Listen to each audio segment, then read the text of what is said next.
Thanks for being on the podcast, man. It's good to be back. We've done this before, haven't we? It's been a while, though. It has been a while. It's always a great time.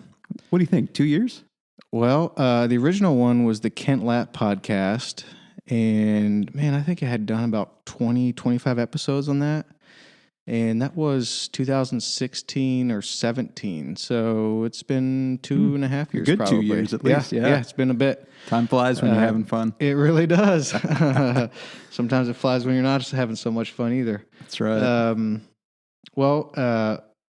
Man, there's always so much to get into with you. That's the problem. That's the problem with having you on the podcast. Where to start? Yeah, where to start. I'm going to light up this CBD joint just so, FYI. I want to know maybe to start with what you're making of everything that's going on right now. I mean, dude, this is like something that Lincoln may never experience again in his life quite to this extent. Mm-hmm. Although I do suspect he's going to experience crazy stuff in his life that maybe you and I won't either, like in a different way. But like, correct me if I'm wrong, but we haven't had a pandemic like this since like the Spanish flu. That's like my understanding. Yeah. Well, and then furthermore, we're in Nashville. We just got hit by a tornado. Yep. Like that's like old news now because of the coronavirus and everything. I'm just curious, like, you know, businesses are shutting down. Businesses are closing temporarily. Some of them then have to be shut down permanently, of course. There's a $2 trillion aid deal going around, which just got cleared today, which I don't know much about.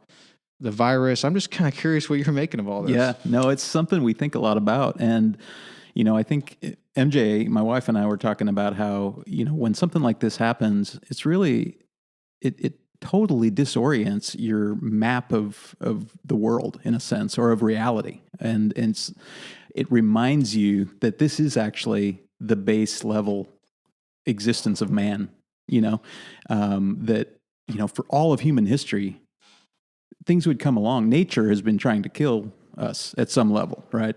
There's just, you know, the stories about the flood, and then every once in a while something would come along, and wars or viruses or sicknesses or whatever would come along and just wipe out, you know, 5, 10, 20% of the population. And so for all of human existence, that's been going on. And we kind of forget, you know, I think my father's generation, they would have had, you know, polio. They dealt with that a bit, you know, so there was some really scary stuff going on there, you know, where if you got that, a lot of people got crippled, and it was a pretty nasty sickness. But my generation, we've not seen anything like this. And so it's easy sometimes to look for somebody to blame. Right. It's like, well, is this a terrorist thing? Is it an economic warfare thing at the hands of the Chinese? Is it, you know, all these things? And I think the thing that I've kind of come to believe is just that it really, I think we need to be grateful that, you know, we've been able to push off this, you know, to the extent that we have. You know, we've reduced suffering in the world to the extent that we have through just, you know, enlightenment and science and all of, you know, the human kind of reality. We've just become so much more aware than we were, you know, let's say the base level existence. You know, most of human history has been marked by, you know, life has been nasty, brutish, and short to a large extent, you know, for a lot of people. Yep.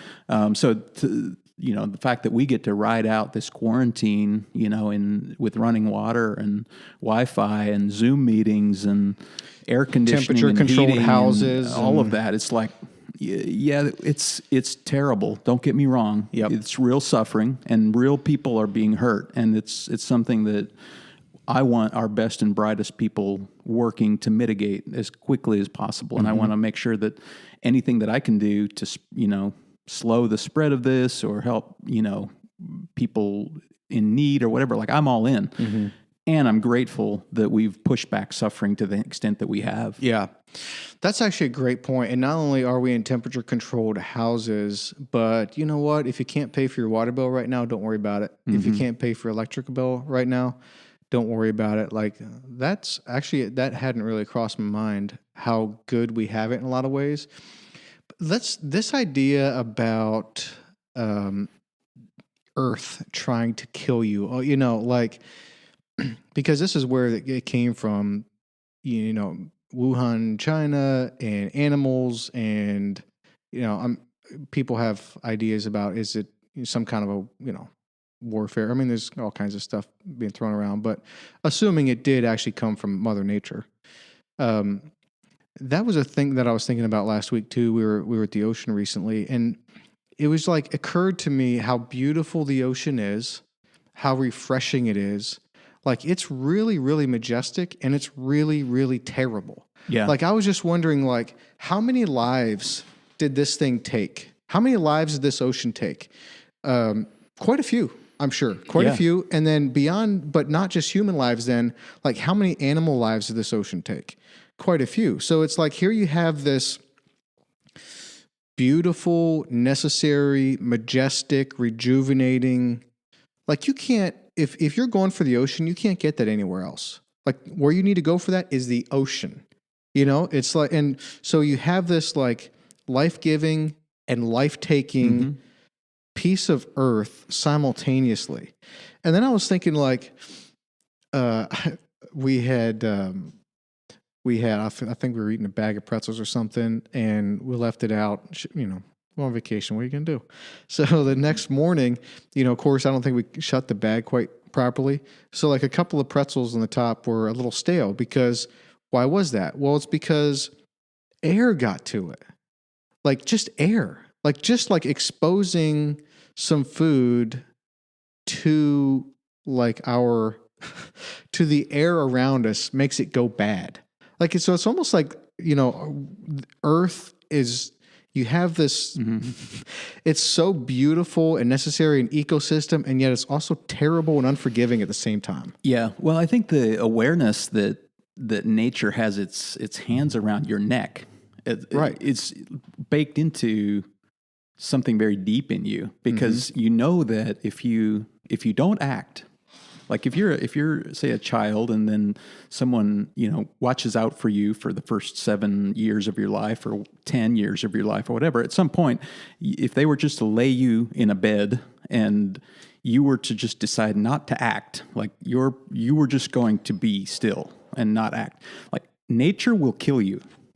Like you have to act in life to stave off suffering and death. Yep. Right. You've got to at some point go, okay, well, if no one's going to bring me any food, I've got to go do this. And it's like, well, if I've got to build a shelter, or I've got to build something to protect me from the elements. It's like, if I don't act, then I'll die. I'll suffer and die. Yep. And so deep in us, it's baked in, is like, no, I've got to act. And it's like, that's at the core of our whole seeking to understand, is when you have to act, then you have to value some choices, some actions higher than others, because out of all the potential things you could do, you have to decide what to do. Yes. And so it's like at the base of our value system in a sense. Yeah, that's interesting. Another thing I'd be curious to get your thoughts on this too is I think I used to feel like, speaking of creation and specifically Earth and its kind of relationship with us,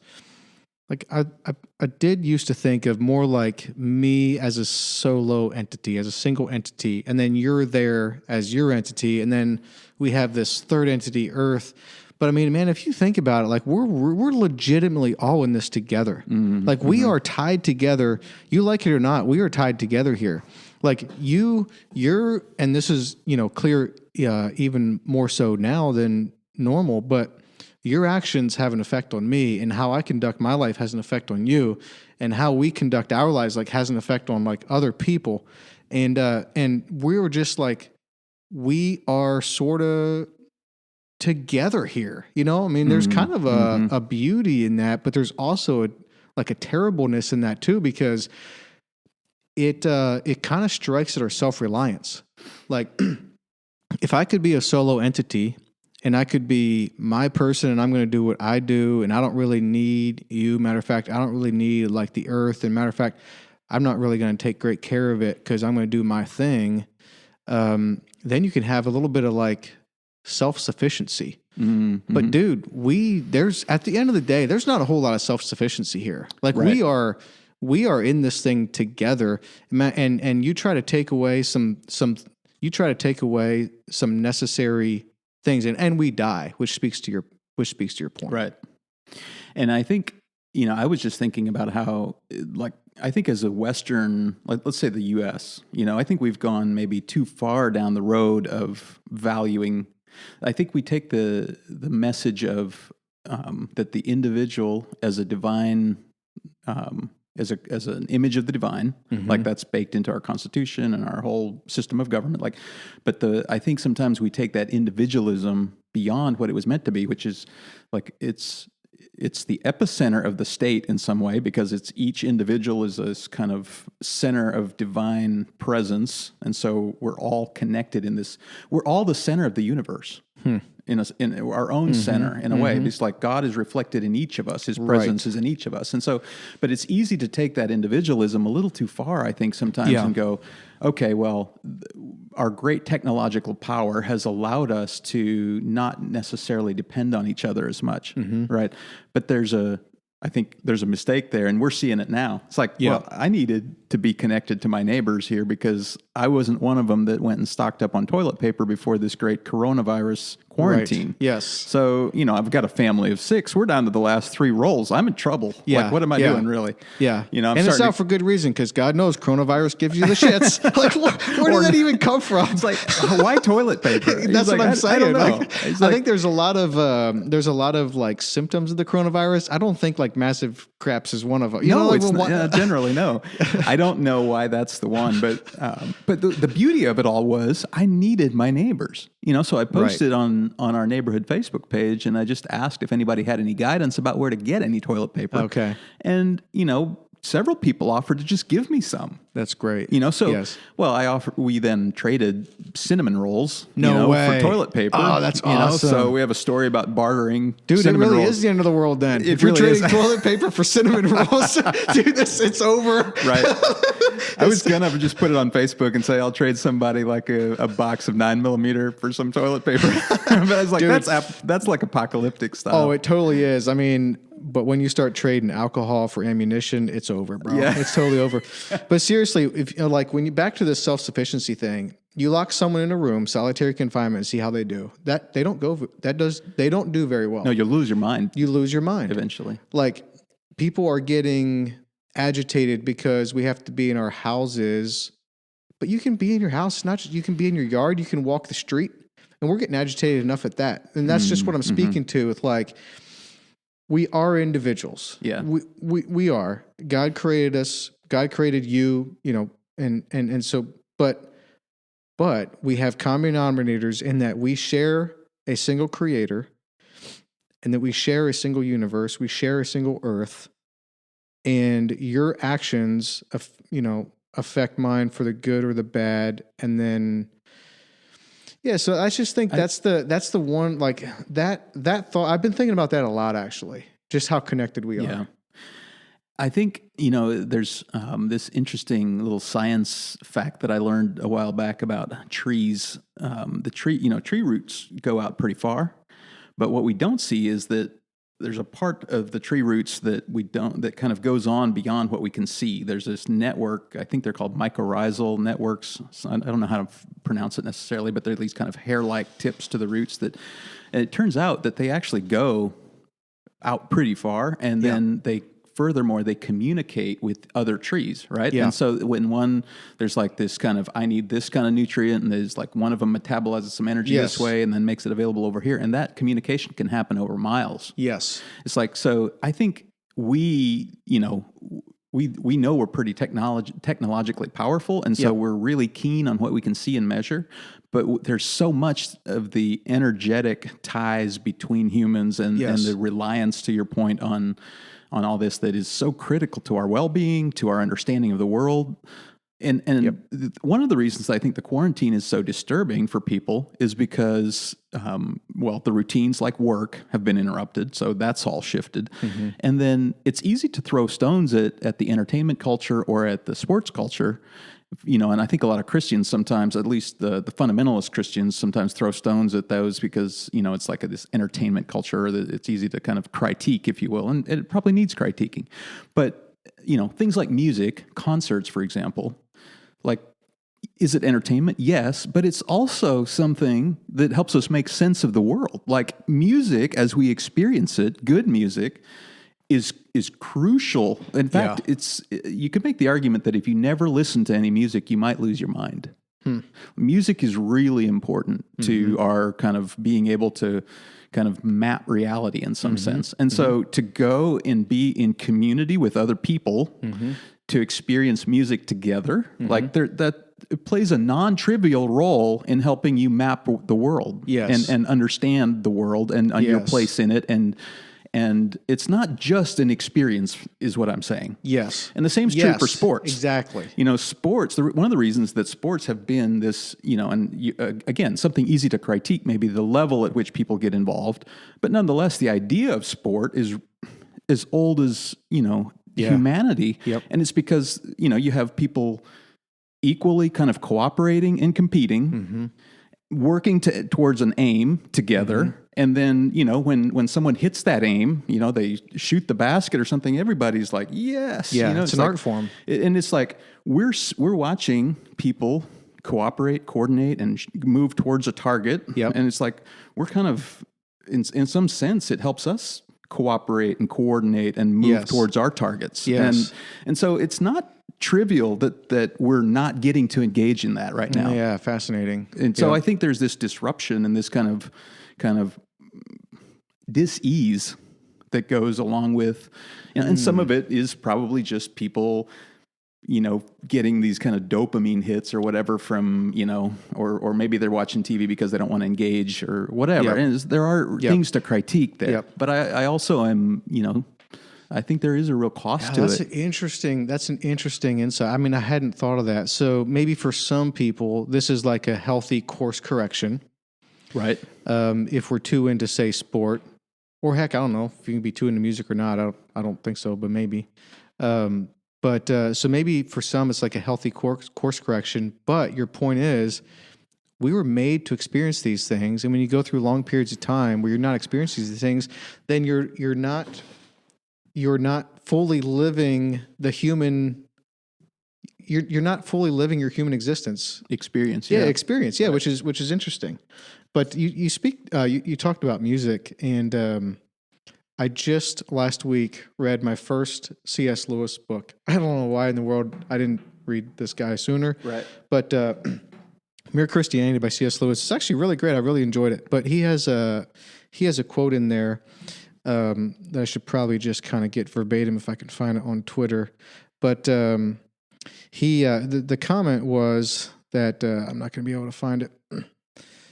That music is so important to us because it gets us basically to the edge of basically like enjoyment and infinity. Like it's the closest expression we have to like understanding what eternity on the other side of death is going to be like for those who have their faith in Christ.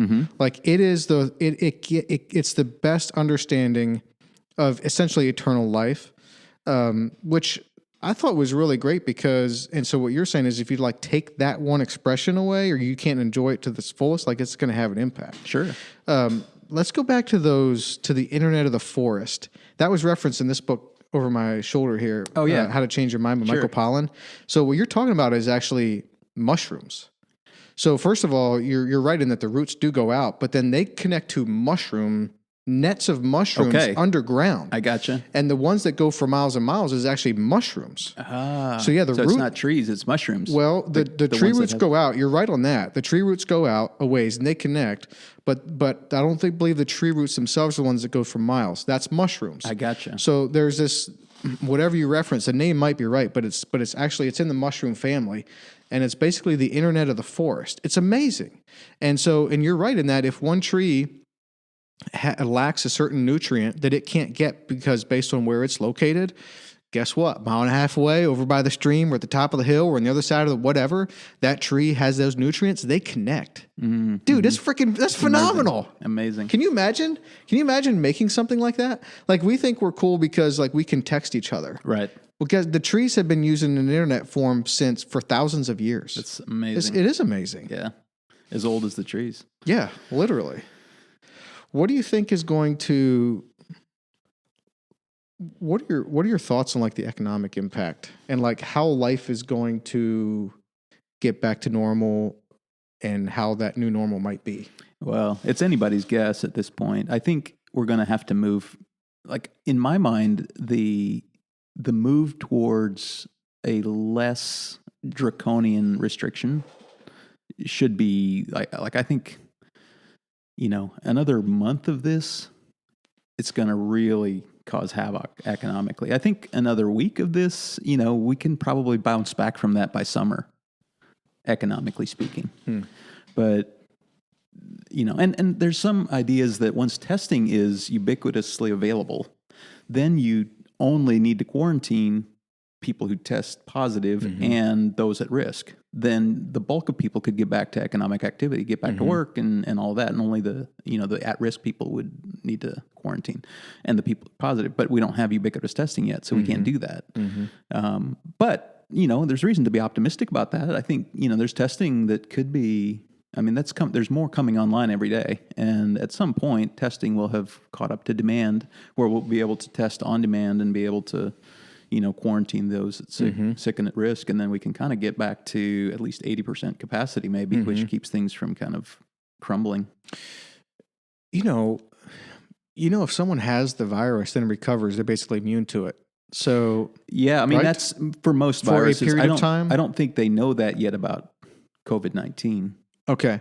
I think they're hopeful that that's true. Okay. So let's put it this way. I think there's reason to believe there's a strong probability that if you get it and recover, you're somewhat immune to it for now. Yeah. So if that's the case, then these people that are immune to it, I wonder if we're going to see that popping up on LinkedIn job descriptions for candidates. Think about it. If you had COVID-19 like and had recovered, superpower. yeah, it's like the superpower, and that we're now immune. Like, don't you think like if you're trying to get a job at Domino's and you were like, hey, and just so you know, like 3 weeks ago, but I got tested, I'm over it, and I'm immune right now. And there's another candidate that's like, no, I haven't gotten it at all. Like, come on, seriously, are this is going to start popping up on job descriptions? That would seem like a bit of an invasion of privacy. Yeah, but if they're offering the information, you know what I mean? Like, what do you see? Like, one of the benefits I can see here is that take churches, for example, they're not meeting, which I think is super wise. So our church is just going live stream. Yeah. And we were already live streaming all of our services for probably a year and a half, 2 years. Sure. And so that first Sunday that we didn't meet, we essentially did a service pretty much with maybe one or two small changes, a regular service, but no one was there. And we just live streamed it like we always do. It felt pretty normal when you were watching it.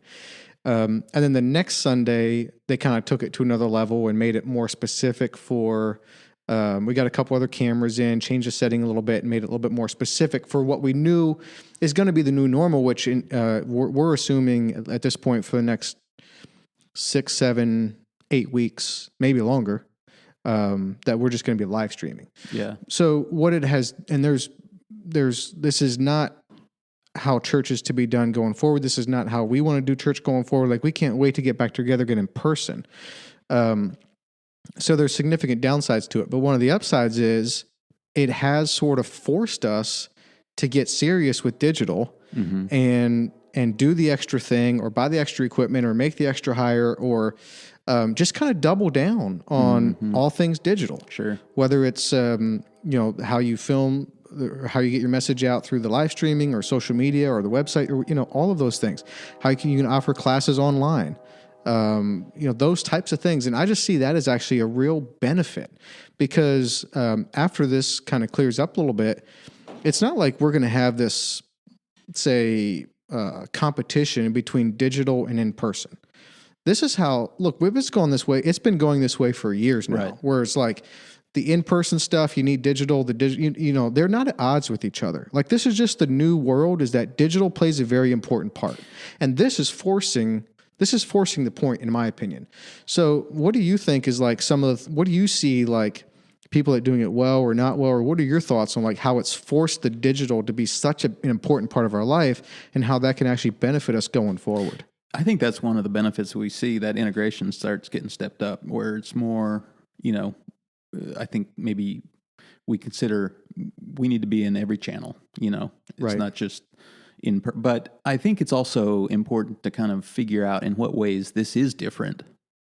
There's a couple of things like now, if you disconnect the physically gathering together piece, then what would keep you from just listening instead of to the preacher that's preaching at your church, from just listening to your favorite preacher, the best preacher, or something like all of a sudden you have competition, Right. And it's like, Right. and second of all, you have preachers preaching to an empty room, and that's not the same experience for either the listener or the preacher. Right. So I think while it has benefits, like you're right, it kind of helps us. It forces us to go, okay, we need to be ready for the future, which is every channel. You need to take advantage of the technology that's out there, the bandwidth and all that, and let's go, or let's communicate well, and let's be, the best at it. So that's good. I think that it's going to be interesting to see, in what ways are these virtual messages different? I'm sure I haven't tried it, but I'm sure preaching to a camera is, it's like when you're speaking in front of a group, you're reading people, you're looking at them in the eye, and you can tell when you've lost their attention a little bit. They start fidgeting and rustling and stuff. Yep. You don't get that feedback from a camera. It's like so there are real differences, and there is a deficiency in that way. Yes. And it'll be interesting to see how it shakes out. How have you guys, that worship experience, how do you experience that on Sunday morning? Yeah. We miss going to church. Like we look forward to going to church. And so we miss like going to church, being around the people.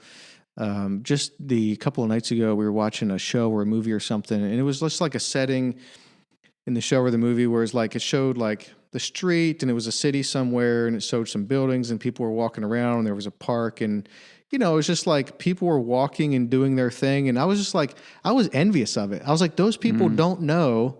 I don't know it was just a movie, but it's real life. Like those people, it could have just been. You could have looked at, Central Park a year ago and you'd gotten the same story. Like those people don't know how well they have it right now. Right. They're walking, they're out, they're mingling, they don't know each other. They're not shaking hands and introducing each other, but there's still a natural human experience. Like you're walking past people and you might brush into someone, particularly in New York City. And there's just like, there's a fulfillment or a satisfaction in that. And I think with church, it's the same way. Like, so we miss that. But, we don't have a choice right now, and I think it's wise that we're not meeting. And I think, we still feel ministered to and cared for online. And I think there's going to be benefits coming out kind of the other side of this with some of those things that we're putting in place are going to serve us into the future. What about, dude, I wanted to ask you what you're doing gym or exercise wise. I want to say something on the church thing before we move on from that. The one thing that I found is, and this is maybe partly confession, is there's expressions that I kind of have of worship that I engage in at church. Let's say in worship where, I might raise my hands and, sing, loudly and really participate, as fully as I can in that moment. And it's like I'm kind of caught up in that moment to a certain extent. And, some of that is, I'm sure, legitimate Holy Spirit moving. Some of it is, maybe my emotions getting involved as well. And it's not a bad thing. It's just but that's different than who I am at home. Yeah. I don't do that at home, and so my spiritual expressions, my spiritual language, and the way that I kind of actively engage my spiritual life in front of my family, I've noticed now there's a bit of a dichotomy there where I'm kind of this person at home, and then I'm kind of this person at church and in worship. And this is kind of forcing the two to come together in a way that's been really good for me, I think, to like be crowded on our couch around the TV, watching, a worship experience and participating in it in that intimate of a setting with my family as the leader in my home. That's been good for me. Yeah. And it's been good to see, I don't know why we feel sometimes kind of awkward maybe with talking about things in the same way at home, like with our kids, as we might like at church. Maybe there's kind of a spiritual language that develops, that we use around each other, and it's different than the language we have in our home. So I think to just go and just be and just let the kids see me, lead in that way and seek God in that way and seek the Spirit moving in that way. Like that's been brand new for us, and I think kind of good. Yeah, that's a great point. I think it is good to think about, because I know exactly what you mean. If you want to get real practical here, we could just say it's easier to raise your hands in worship and fully immerse yourself in a worshipful experience when you're in a crowd of people that's standing and you're singing worship songs at church than it is at home in your living room with your family of 5 or whatever it is, watching the singing on your computer screen or your TV. I don't think that's all wrong. Like I think some of that's natural and fine. But it does raise the question, like, why is it harder to do it at home? I don't feel like I have a very good answer for that, because I do feel like, that is an area that I feel like I struggled with quite a bit for years in our early years of marriage, and it would be what easier. Part? Well, just like it would be easier for me to teach a class at church almost than to lead my family through devotions. I get that. I get that. And I don't know why really that is. I think maybe part of it is, now that I have teenagers, at least, like they know my shit, and so it's kind of easy maybe to go, well, or maybe it's just, I don't know, because I think being vulnerable in front of them is important, Yeah. and I try to live that out. And so I think that's the good part is you're being vulnerable. They know you're messed up and jacked up, and yet you're here and you're going to be the spiritual leader in your home. And, they're going to see me seek God. Yeah. Well, and that's where, that's what I'm referring to a little bit when I say I don't know that it's all wrong, because the worst scenario for me is 10 people in a living room in a small group type situation in kind of close quarters in a house. And I'm going to lead that as a Bible study or something. Like legit, I would rather get up front and just teach 200 people. I'll be honest. Well, it doesn't have a whole lot to do with my family, because let's just say my family's not even there. Right. But that particular setting, So I think maybe of it's the size of the group. Well, I think it's the size, maybe the setting. Like some people, I've heard kind of this expression before, like, he's good on one, he's good one-on-one with communication. He's good 1-on-8, not good with like 1 to 100. That makes sense. And some people, maybe it's the other way. Like maybe they're good 1-on-1, good 1-on-100, not good 1-on-8. I don't know. So yeah, I know what you're saying. So anyway, it's been a blessing for us to kind of experience that. Yeah.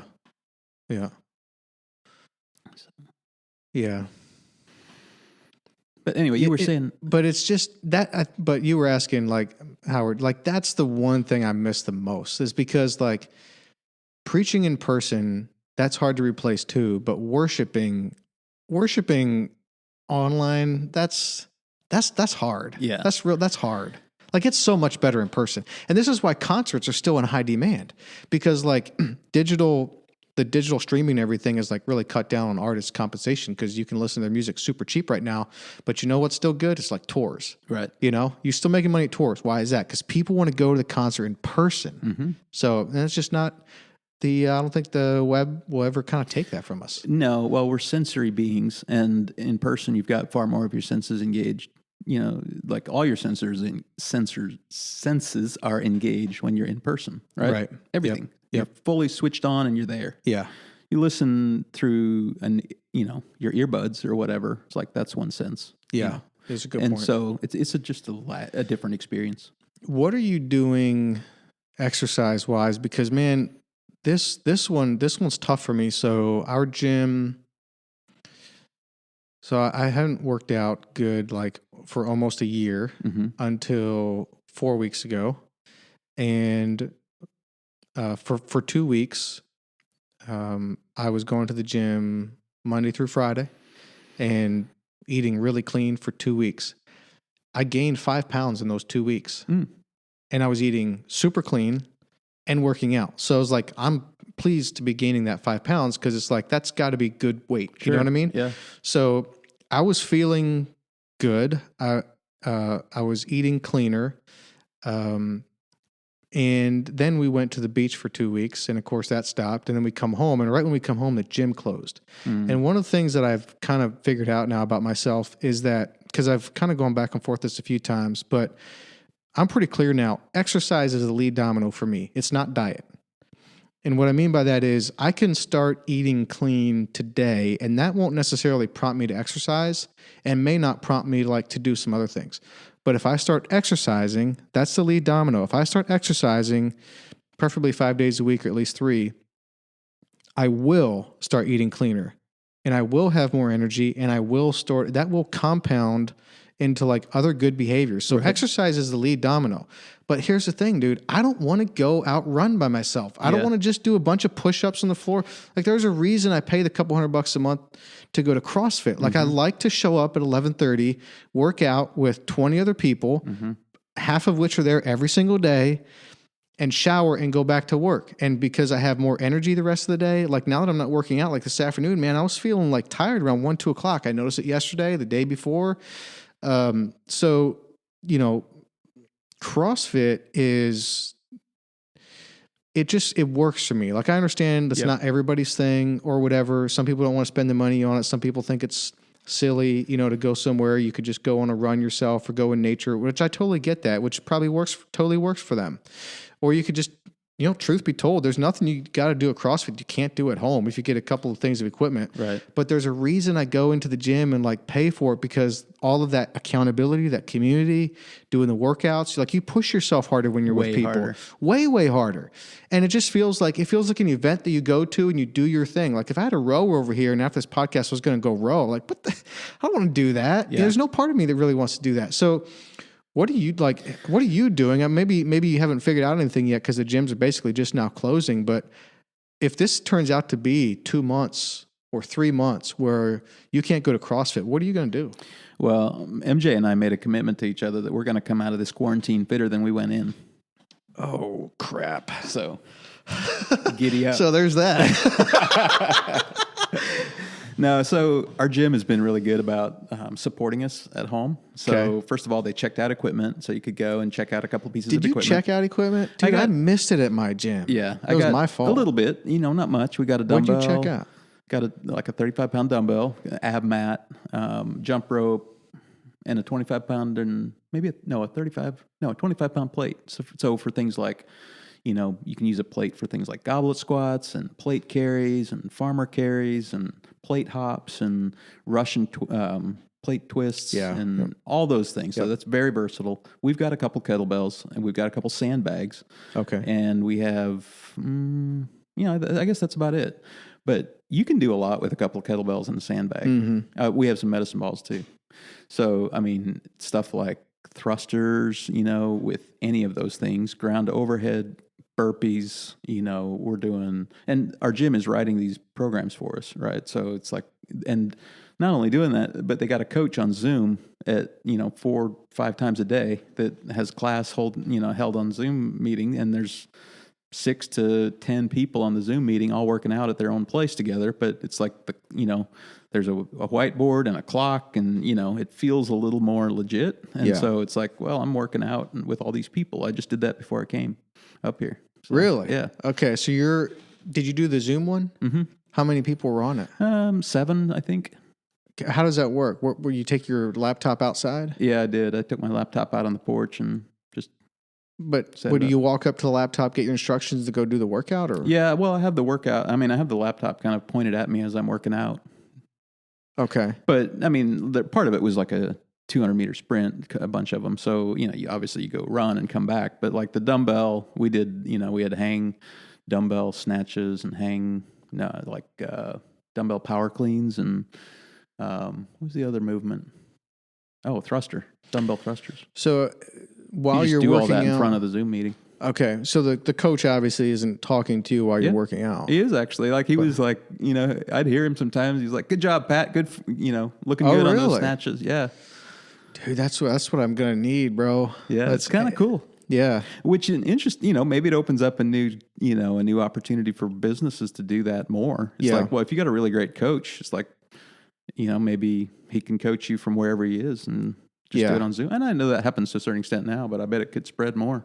So when you and MJ said you're going to come out of quarantine more fit than you were going in, what are you measuring? What are you monitoring? What are you looking for? Well, just in general, or do you got to anecdotally? Do I feel more, lean, fit, strong, whatever? Yeah, and we track our performance, in the workouts, so we can tell like is our front squat getting stronger. Now, we're not going to get strong. Like I don't, traditional like things like back squat, front squat, where we don't have a bar and barbell, and weights at home, so we can't do that stuff. That's probably not going to get stronger. But in terms of just body composition and overall fitness, we want to be stronger. And there's no excuse. I mean, we can work out every day. There's really no excuse because there's nothing else to do. I mean, it's like, what are you going to do? You're going to work, eat, or make love. That's right. You got to do all of it. But it's like,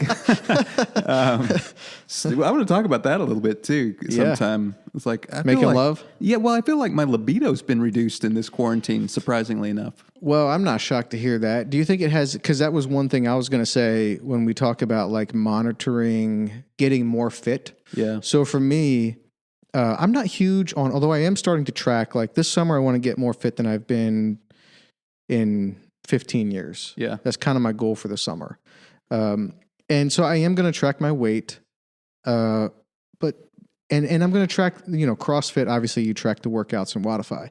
So I'm going to do all that. But for me, like I can tell it affects my energy level, diet, libido, my state of mind. That's the other domino. If I can start working out, one of the dominoes that falls is like my head. Dude, the worst wars are fought between your ears. Absolutely. The freaking worst wars are right between your ears. Absolutely. And this is one thing I think we can see with the quarantine is like, guess what? Problems still exist, people. Like my problems are still like, they're still here. Why is that? Because they go with me. That's right. Half of these problems are just my problems. You know what I mean? So, so for you, do you think the libido thing is just being at home all day, every day? You're around the kids, you're around your wife. That's not really how we were designed. Like there's a part of us, the hunter-gatherers type situation. Dude, I always think back to like Native Americans, and I always think like, how did they do life, and kind of use that as a parameter. You take these warriors and say, nope, you can't leave your teepee.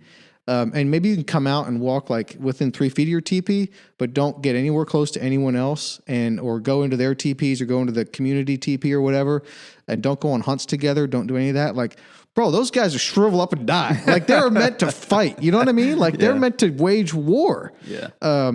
And so I think there's still like, there is that piece of us. You take it away and I'd be shocked if your libido didn't drop. Yeah, I hadn't considered that, but I think you're right. I think that might be part of it. I think I was thinking of it more in terms of just kind of a low-grade anxiety about, just the dis-ease about what's going on. And I think that fills a certain kind of, there's a kind of noise that's, I've actually had a couple kind of breakthrough moments where I was in prayer and I was really seeking to quiet that, and just have faith, and be in peace, in shalom, and there was some real moments of growth in that, but it's still something that, is there to a certain level. And I think that might be somewhat of a libido killer too. I mean, it's not terrible, but do it's you mean like a little bit of unease or maybe a little bit of the anxiety? Is that what you mean? Yeah, it's like, well, what's going to happen to my job? You know, Right. am I going to Yes. have, like stress? It's stress. It's like, well, Yep. I don't have the resources built up that I'd like to have to sustain my family through an determined, Right. length of time thing that goes on. It's like, Yep. there's a certain amount of stress as a provider that I feel about that. And I think that's Yes. part of it is Yeah. just that kind of low grade, like, and works hard too. People don't want to do deals. Nobody wants to, like, it's, so every day you go in, it's like, it's kind of a, you're kind of in the fight a little, not Yep. in the fight in a way that you like to be. It's Yep. it's kind of dead out there, Yep. and you're kind Yep. of trying to perk it up and go, look, I want to do my part to help the economy move forward here. Right. I want to put together some deals and get some, as a marketer, you're like, there's people with stuff that people need, like, let's facilitate that and get going and keep the economy moving as much as we can. Yeah. But it's hard to get people to kind of, other people are not confident either. And so they're like, well, we don't, it's like, and the deals that were going to happen are getting pushed off. Yes. Big trade show that we were going to do got canceled, so all that stuff. And Dude, you mentioned that too, because you guys were heavily invested in that. Yeah, we were going to speak at that and sponsor the VIP, and it was going to be one of the major lead gen things that we did this year. And when was that going to be? Next week. Oh, so and it was going to be in California somewhere. Yeah, San Diego. So that's off. So that's off, obviously, and it's like all of our, so work is stressful from that perspective. It's like trying to, and so I think, well, I hope things don't go south. Well, what if they do, and then I don't have a job, and then I got to figure something out, and it's just that, and then probably a certain level of kind of beating myself up about. Well, gosh, you should have had more of an emergency fund built up, and you should have more food in the house, and you should have, it's like, what kind of provider are you after all? And it's like that kind of voice that you mentioned, the battles we fight in our heads. Yeah. So I think a lot of that is kind of, maybe I blame that noise on, or my kind of decline in libido on that noise. Yeah, but I think you just got to call that out for what it is, which is bullshit. I mean, come on. How many people can provide for their family for an indefinite period of time at a job that they're not making any income on? Like, very few. You know what I mean? That's not a reflection on someone's ability to provide. I mean, this is a very unique time. So, I mean, I think you got to give yourself some space and grace on that front. Furthermore, no one's going to starve. Apparently, you don't even have to pay your water bill right now. You know what I mean? So worse things could happen. For us, it was it's weird because, I managed a couple of companies into bankruptcy recently, which really sucks. Yeah. And then right on the heels of that, like, this happened. Yeah. So we were out of income anyway. Well, we were out of income for quite some time. Sure. We were out of kind of a job anyway, and then this COVID-19 thing hit. So for us, it was like, we're not kind of sharing in this experience that's new and different, and all of a sudden there's no income, and what's our future? Like, those are things we've been working kind of through for like a year. Right. So this is kind of, I guess we don't have that kind of fresh set of questions that a lot of people do right now. You've had more time to process that. Yeah. Yeah. I think it just showed me how thin the veneer was for me on what generated a certain level of peace, Yes, and made me go seeking peace at a deeper level. Right. Yes. And just on one of the other podcasts, we were talking about, like, what are some of the life lessons we can learn from, like, current events. Mm-hmm. And I think that is one of them, is like, Christ needs to be bedrock. Mm-hmm. And, it's going to be a grace. If certain events happen to help you to realize that Christ needs to be bedrock, those events are actually going to turn out to be a blessing in the long run. Yeah. Because that has to happen.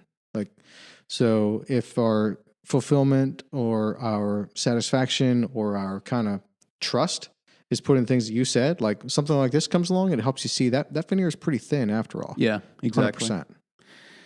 I've been reading, speaking of Christ being bedrock, I've been reading Colossians I'm probably on my second pass through now. I think I'm maybe second time through in chapter 2. And I'm reading it pretty slowly this time, like a couple of verses a day. And you want to talk about a renewing of my understanding of Christ and my whole concept of Christ has just grown so much, in the last couple of years. Mm-hmm. And I just want to look at verse, Colossians 2. Let me see. He talks about, essentially he's talking about how Christ, I know it's in chapter 1 is where it is. Okay, I'll get it here in just a bit. Speaking of which, while I'm looking this up, what's your favorite translation? I like the ESV. I'm going to grab my Bible too right away. Okay, here it is. So Colossians 1, start in verse, 19. For in him, speaking of Christ, all the fullness of God was pleased to dwell. So it's like we can't even begin to understand all the fullness of God. What does that mean? We don't even have a very good concept of God. That's right. And it's so limited, but we know that all the fullness of God was pleased to dwell in Christ and pleased to dwell, and through him to reconcile to himself all things, whether on earth or in heaven, making peace by the blood of his cross. And then he goes on to say that he's done this for us, like in a past tense. And that has really just been sticking with me is there's so much, because I was trying to figure out, okay, I'm not who I need to be in a lot of ways. I'm not who I could be in Christ if my faith was more sure and my walk was more straight and narrow. And it's like, I'm not who I could be. Although I see marvelous grace in, the grace of God. And so it's like living in the tension of, well, I'm not who I could be. Does that mean I have to strive? Like it's that tension of striving to aim at Christ as truly as I can and resting in the fact that it's already, the work has been done it says he made peace by the blood of the cross, and you who once were alienated and hostile in mind, doing evil deeds, he has now reconciled, past tense, in his body of flesh by his death in order to present you holy and blameless and above reproach before him. Yeah. So that's already happened by his work. And so it's like, okay, so that's good, and it just has been placing Christ at a more bedrock level for me in terms of I don't need to, like, yes, I do see as I live out, as I'm discipled and as I am disciplined, that my walk becomes maybe more narrow and true to him. And so then I see more of who I could be emerge, and that's good. That's kind of, it builds your faith to see that happen. And yet, there's this, back to the idea of the war in our mind and the war on our, it's like the enemy wants us to believe, that there's something that we need to do to earn this. And I'm so good to just see, no, I once was alienated in my blindness and stumbling around, doing evil things. And now, I've awakened to the fact that I've been reconciled. Yes. It's already true. And that has just been really kind of blowing my mind the last while. Well, dude, I think that's just such an important concept to grasp, because when you grasp that, it takes a lot of anxiety away. It takes a lot of shame away. It takes a lot of leverage from other people. And quite frankly, leverage from your own mind. It takes that power away because the work has been done. It is complete. You are free. And it's not if you stay faithful, you shall one day maybe be free. Like it's not that at all. So this is what people will quite often say to that is like, all right, you once were alienated and he's now reconciled, but just this idea that that like the work of Christ is done is like, well, but if you are secure in your relationship or your salvation, even if you are right before Christ and always will be, right before God through Christ, then why wouldn't you go sin your heart out? Because you are justified forever. And I think there's a couple things on that. One is, I think we should be really careful when we try to pull God's ways, God's wisdom, and God's word down into and lower it to our level of reasoning.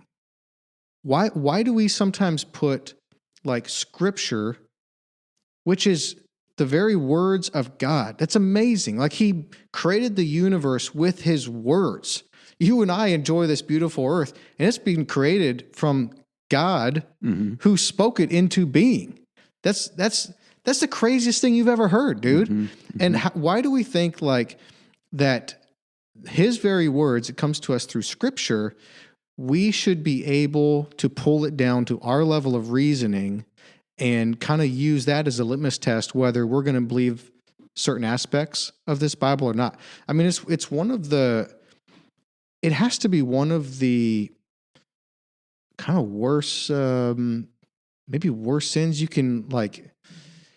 It has to be one of the more poor reflections on your view of God. Right. Because it's a very low view of God limiting. To think like, yeah, it's very limiting to think that you're going to take his truth and pull it down to your level of understanding and make judgment calls about how this is going to work or not and whether it should. That's thing one. But thing two is it's just not true.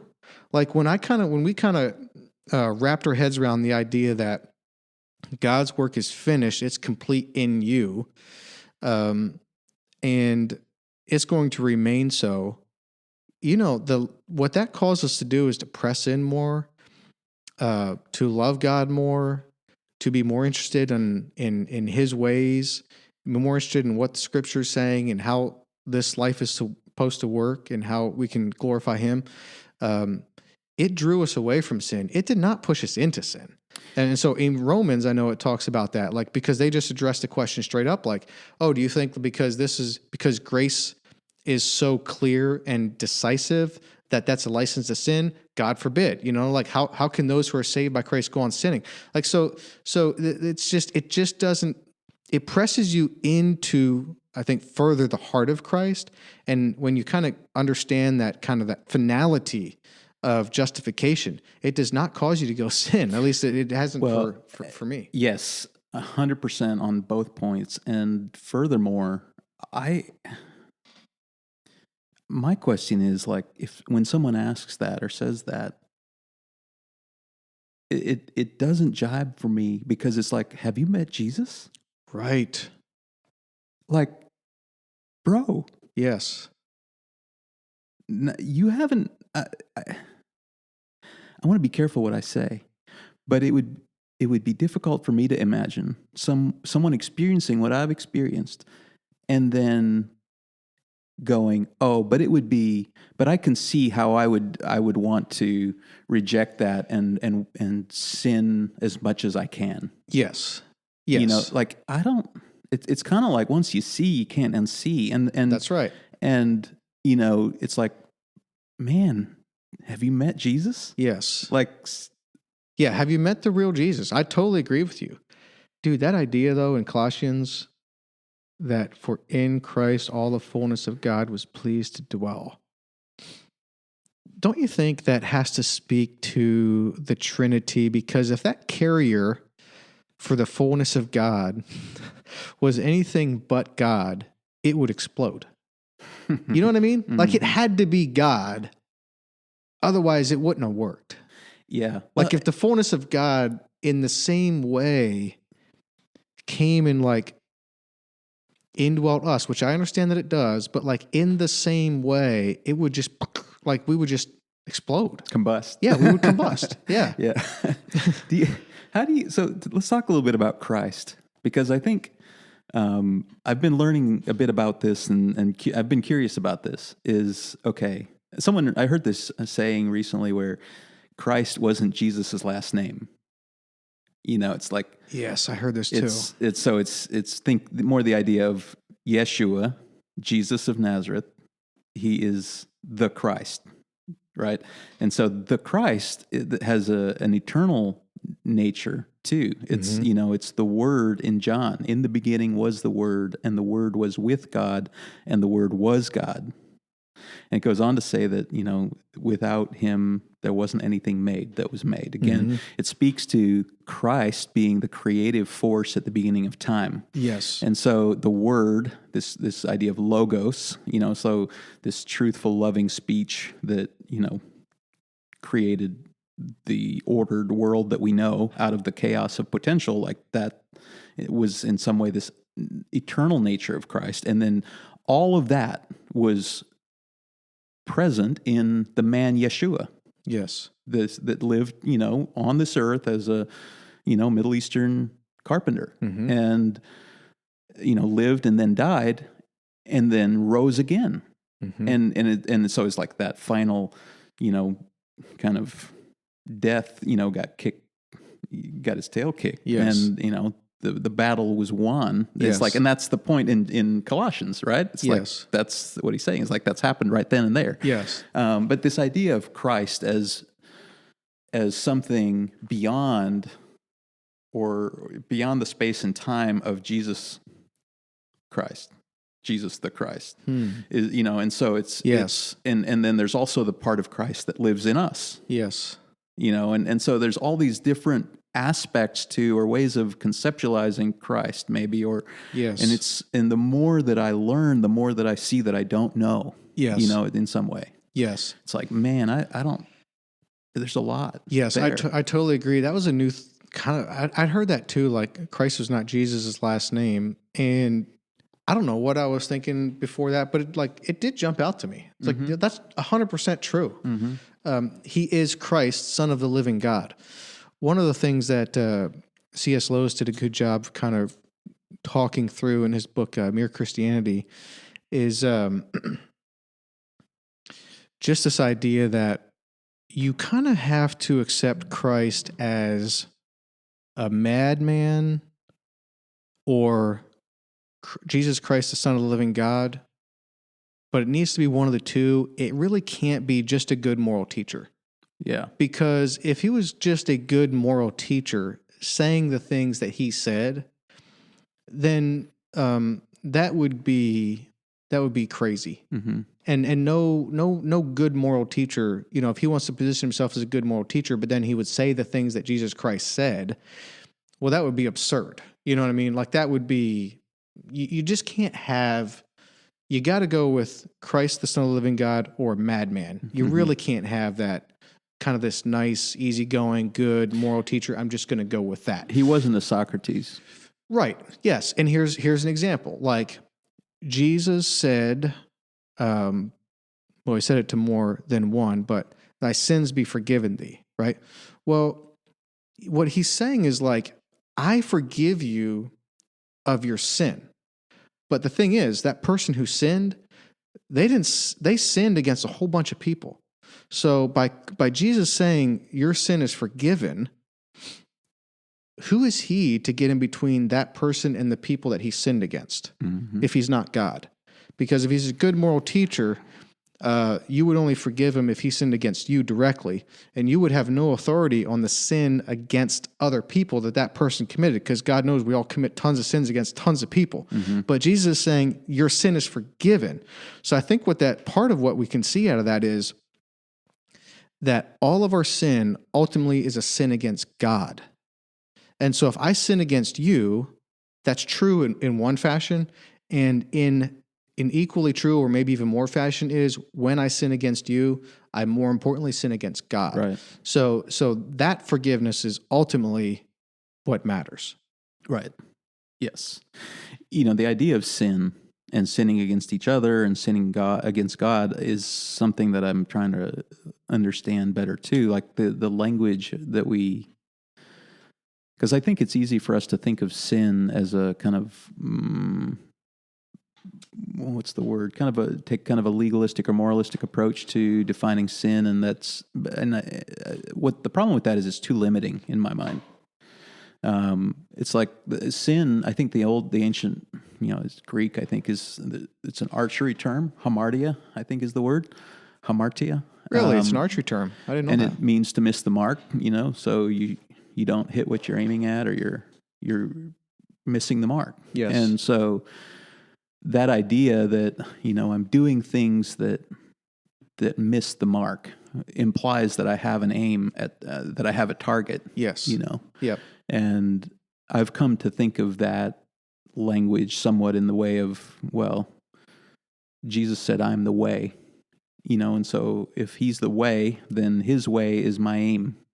He's my aim. Yes. Maybe. Yes. And so when I miss the mark, maybe it's like when I'm not living out my, when I'm not on the way, when I'm living out of maybe my ego, or I'm not being loving, or I'm not living like Christ. Yes. And so it's like, well, I've missed the mark. And so there's, and the Bible talks about, well, how do we get back in, well, there's confession and repentance, and we pray for each other, and we're healed, and we get back in the way. Yes. And I think the ancient church had a way of talking about that, similar to that. I agree. And I think that's actually really helpful and encouraging, and even enlightening too, because, and there's precedent for that in Scripture, because Psalms talks about, like, thy word is a light unto my feet, and a lamp unto my feet, or light unto my path. Or maybe I have that wrong, but it's the idea, or backwards, but it's the idea of God's word is directing you in your path.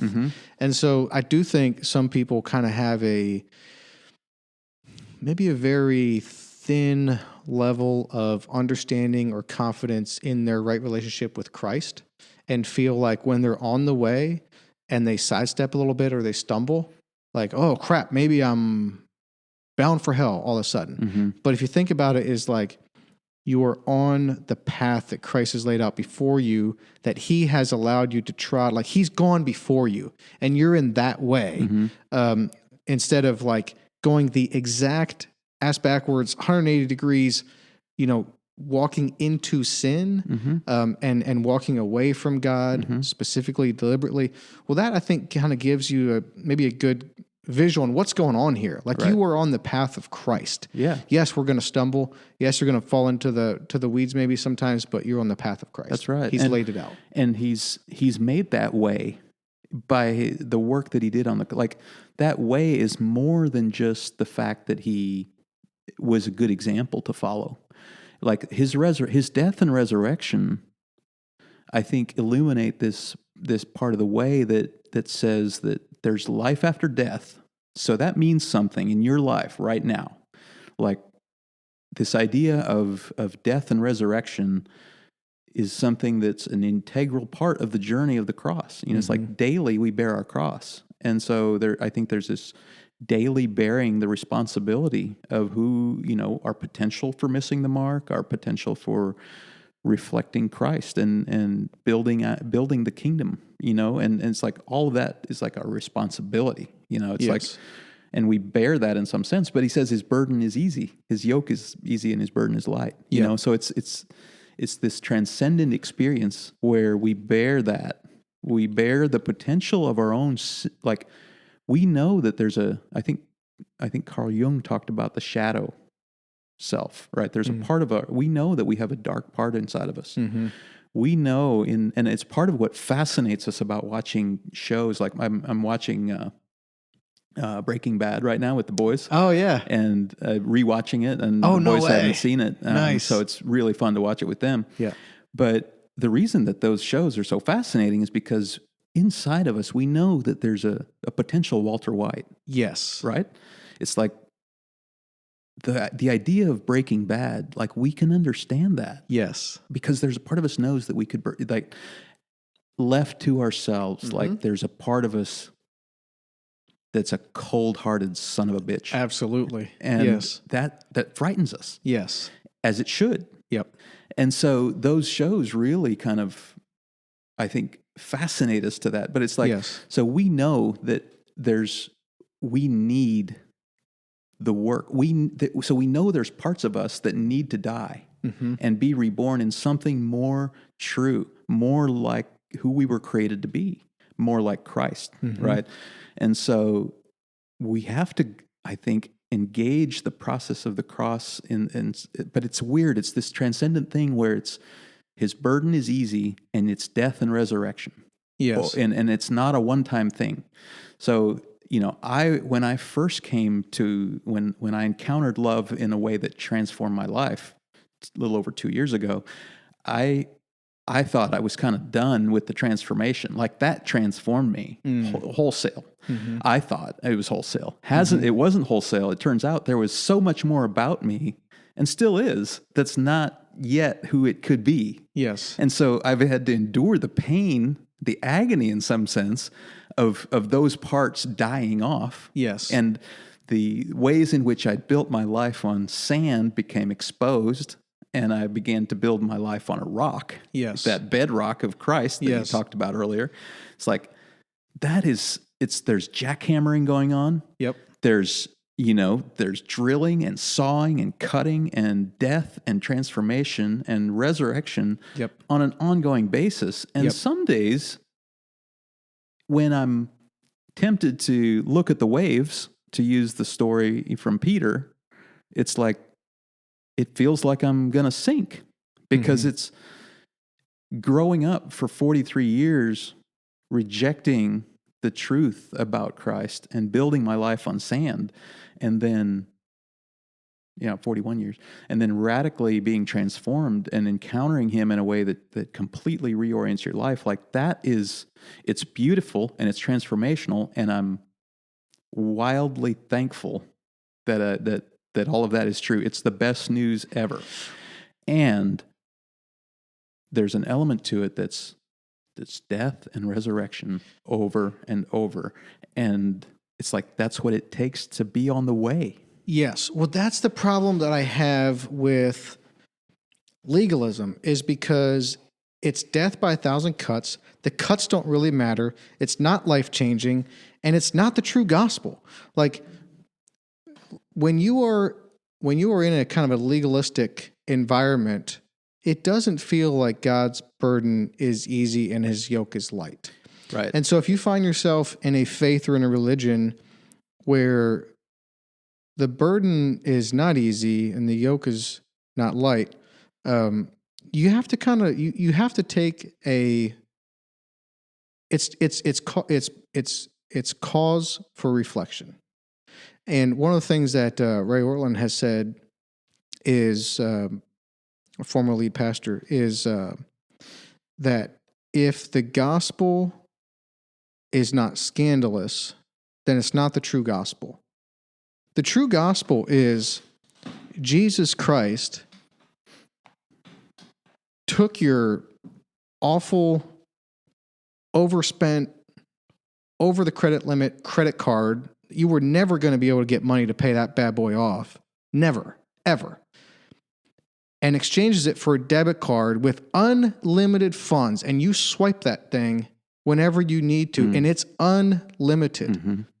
Like, that's a gospel that's too good to be true. That's right. And so if your gospel is not too good to be true, then it's not the true gospel. That's right. When you were saying that, it made me think of another thing I'm reading in Colossians right now in chapter 2.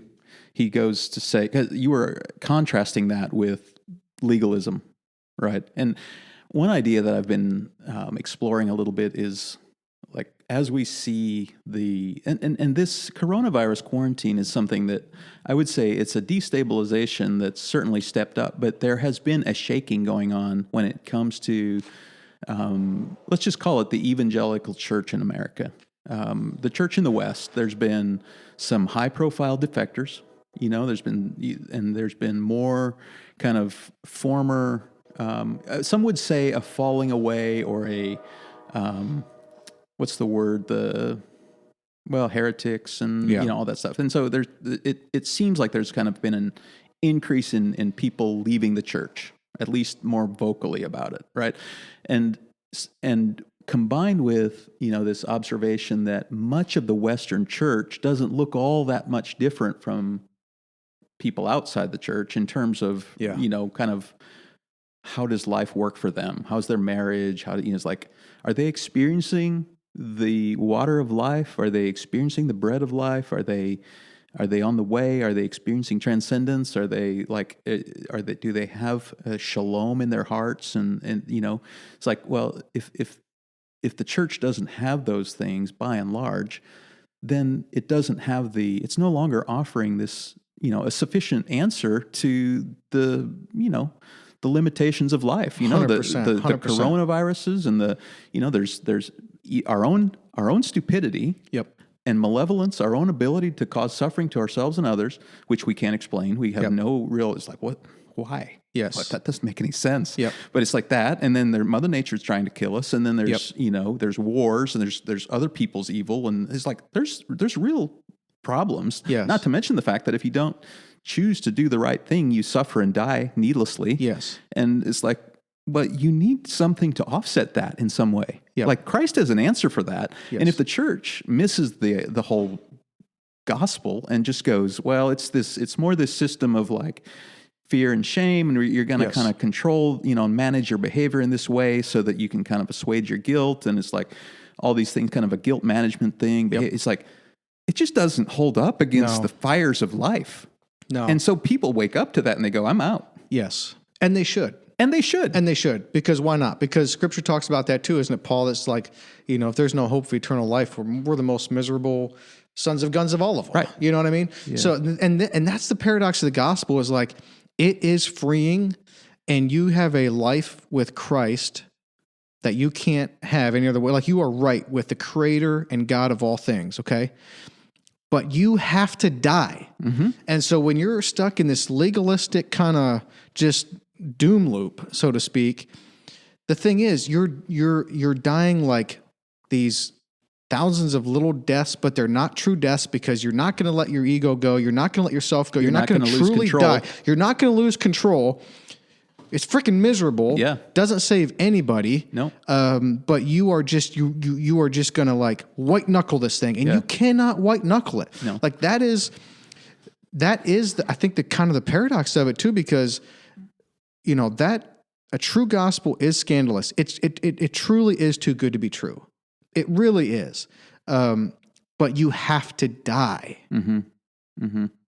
And there's just that cycle, like, and you see that in Scripture. Like quite frequently, this idea that for life, you must die. To experience new life, you must die. Absolutely. Like it's all over. It's in every story we tell each other. Over. It's all over. So, I feel sorry for young men who are stuck with a half-baked Christianity that is religious and legalistic, because there's few things that are worse than that. Well, it's awful. Well, I know, because that was me. Let's hear about that.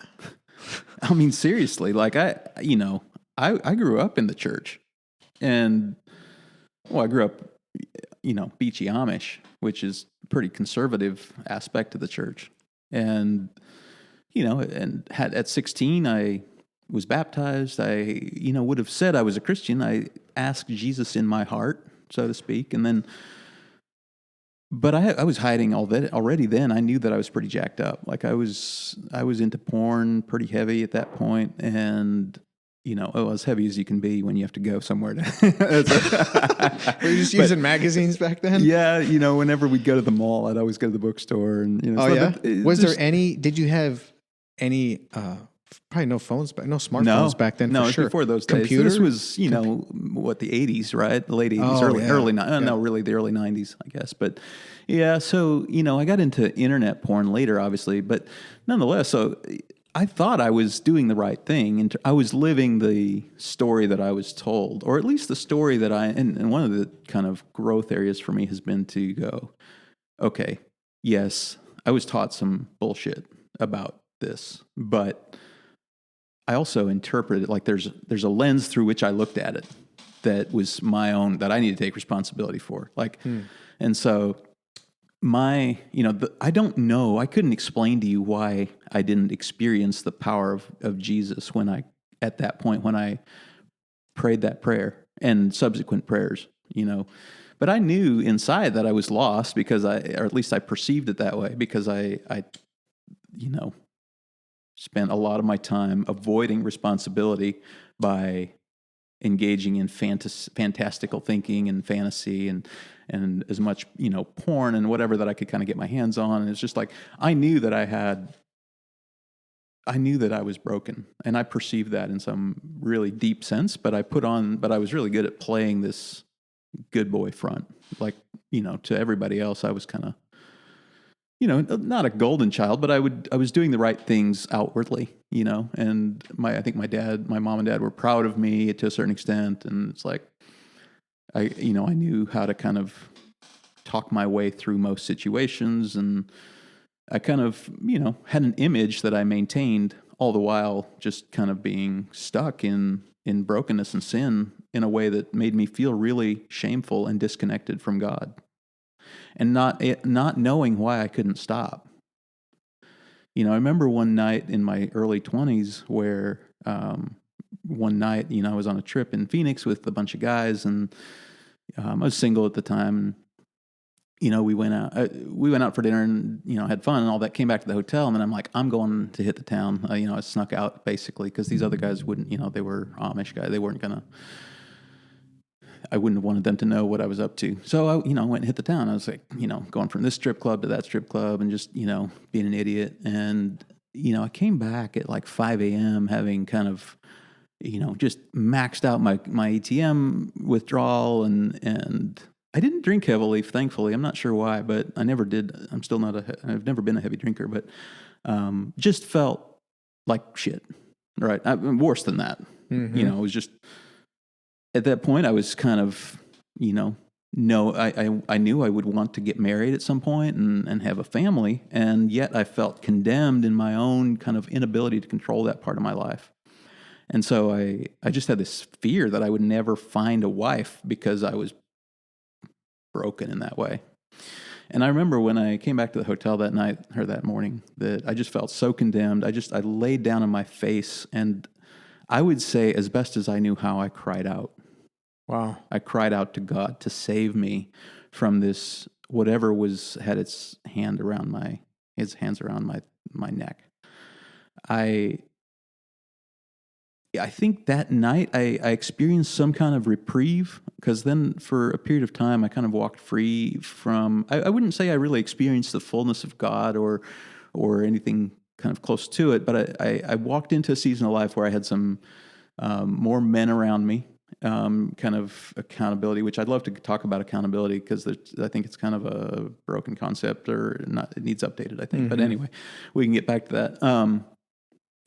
I had more men around me in community, and I had, after crying out to God like that, I felt like I had my thought life, I was less kind of gripped by this demon, this lust, this drive, whatever it was, for a couple of years. And in those couple of years, I met MJ and got married, right? And then,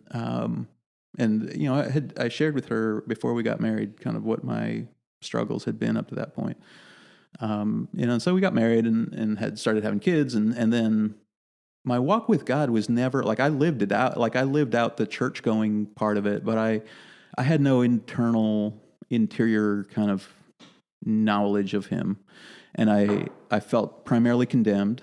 I felt judged. I felt not enough. I felt shameful.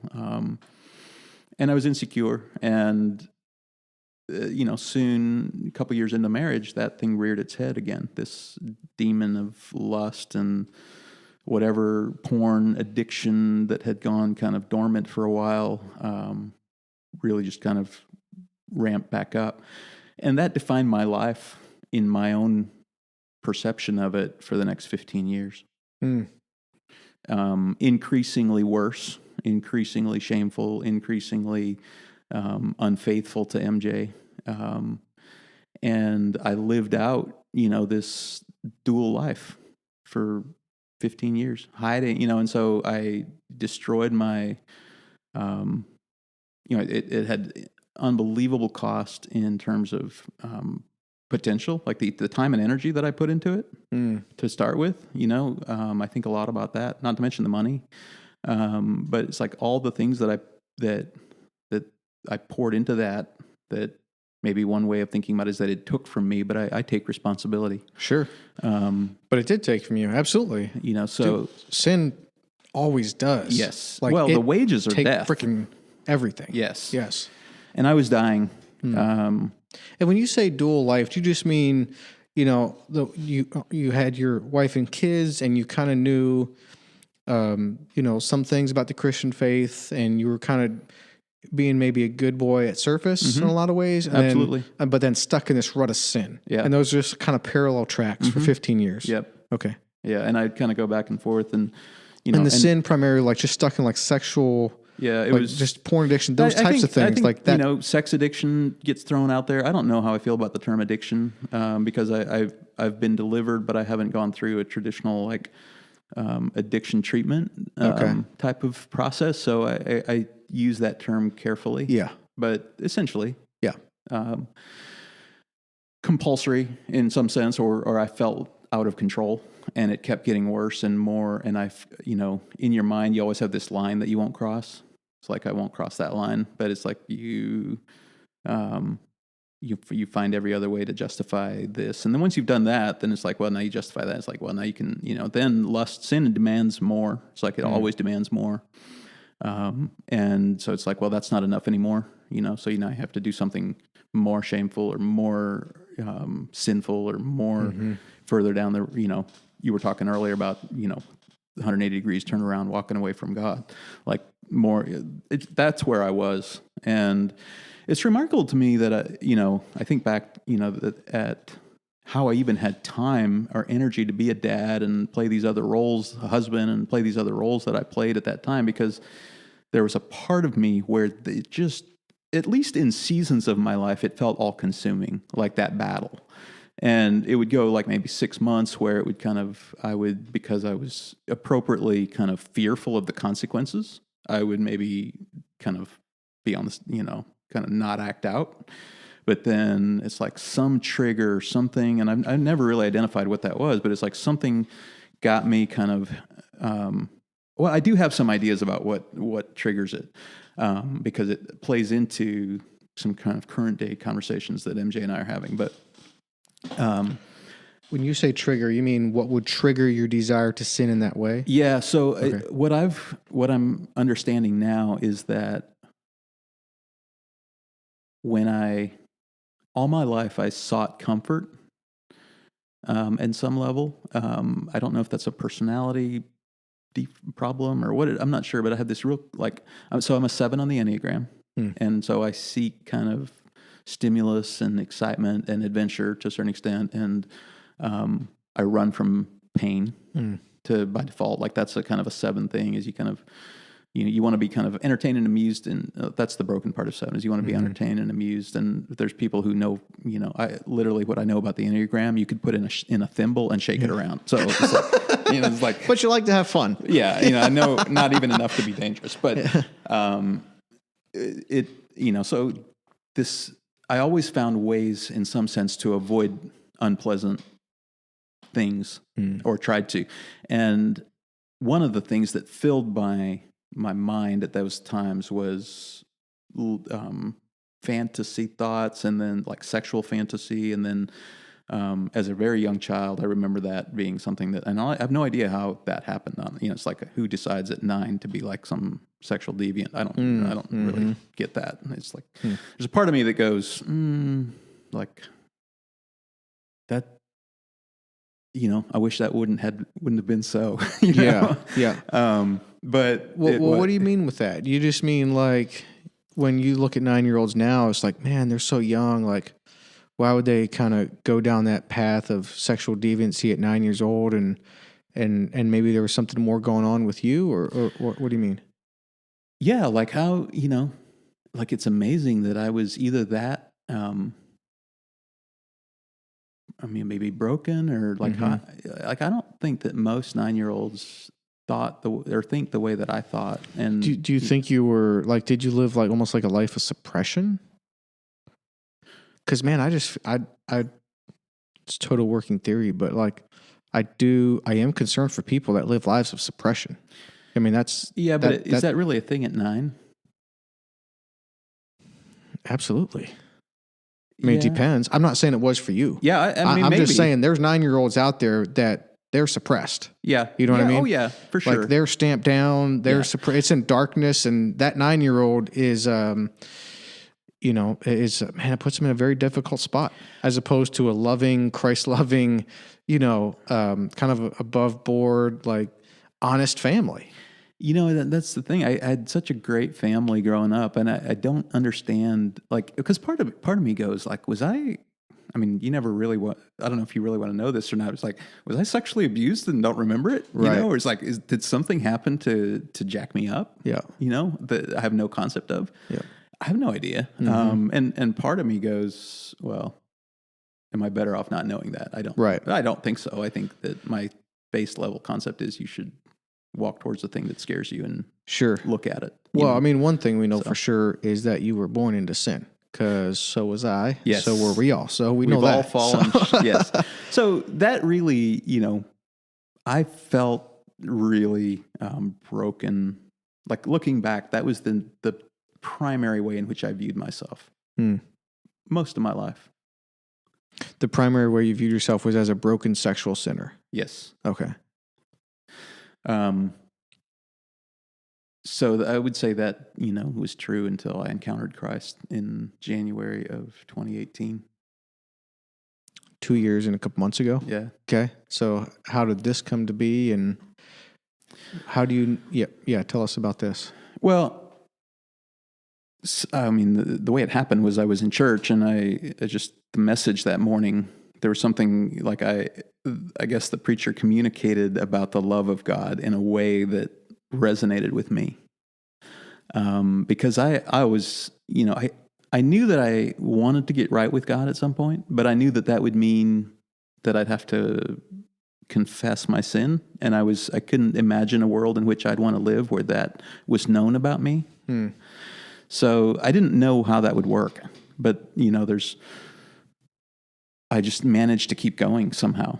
And, we were talking about Enneagram, just an aside on personality. There's this kind of big 5 personality trait scale. And one of the big 5 personality traits is conscientiousness. So how willing you are to kind of break the rules and all of that. And it turns out like I'm like something like second percentile conscientious by nature, personality-wise. Which so means like you're very conscientious? No, very low. Okay. Very low. You don't give 2 craps. I'm a rule breaker by nature, right? And so it's like, and maybe there's some grace in that I somehow, I managed to be able to live with myself in that state, right? It's like, maybe that's also what caused me to be broken in that way. It's hard to say, but it all plays in together, I guess. But when I experienced the love of Christ that morning, somehow I began to awaken to the fact that I already belonged. There was something in the way that he talked about the love of Christ, and then just the idea of love and what defines love. And it's like, to the extent that I'm forgiven, he's removed my sin as far as the east is from the west. And so I had this wrestling match in my mind where I went, but God, yes, I'm hearing you, and I'm seeing that there's something going on here that I wasn't aware of. But yet, you know about all this. And so this can't totally be true. Like, I can't just be like, I can't allow that burden to be lifted completely. Like, how could that be? And he was like, but I've removed it as far as the east is from the west. Like, I don't know what you're talking about, is kind of what came to me. It's like, but and it's just this whole idea that, well, love keeps no record of wrong in that sense. Like it's wiped clean. And it's like, okay, all of these concepts started coming to, and it's like, and it just kind of started clicking in, and it just kind of, I was like, whoa, like, I'm loved. I belong. I'm at the table. Yep. I don't have to be in shame. I don't have to be in sin. Like that day, I had this awareness that I could be somebody who didn't live that way. That was the first time in my life that I ever had hope that I could be somebody that didn't live that way. Wow. And that idea blew me away. Yep. I just wept. And my family was wondering what the heck in was wrong church, with right? me. Because I've heard this before. It's like I was in church, just like just wiped out, Yeah. It was like during the message, like sat there sobbing, But that afternoon I went on a long motorcycle ride. It's just me inside the helmet, and just like, this seems too good to be true, that I can just receive his love. Did you fight it? Were you fighting it now, or were you just sort of like processing it? Okay. I was like, is it really true? Yep. And it took me about 3 hours in my helmet to kind of go, because I would go, these scriptures would come to me and just flash through my mind. And all of a sudden I was seeing scriptures in a new light. Everything was in a new light. And it just made, like, I had this, it just communicated to me. And I was like, yes, I can be someone who doesn't live this way. I'm no longer in shame. I'm no longer in sin. I have a new identity. Like, I'm a new person. And I mean, dude, my life changed. Like, my wife will tell you, my kids will tell you, like, I'm a different dude than I was the day before that. Yeah. And, my life's been changing a lot since then, but that started the process. Praise God. Yeah. Yeah. And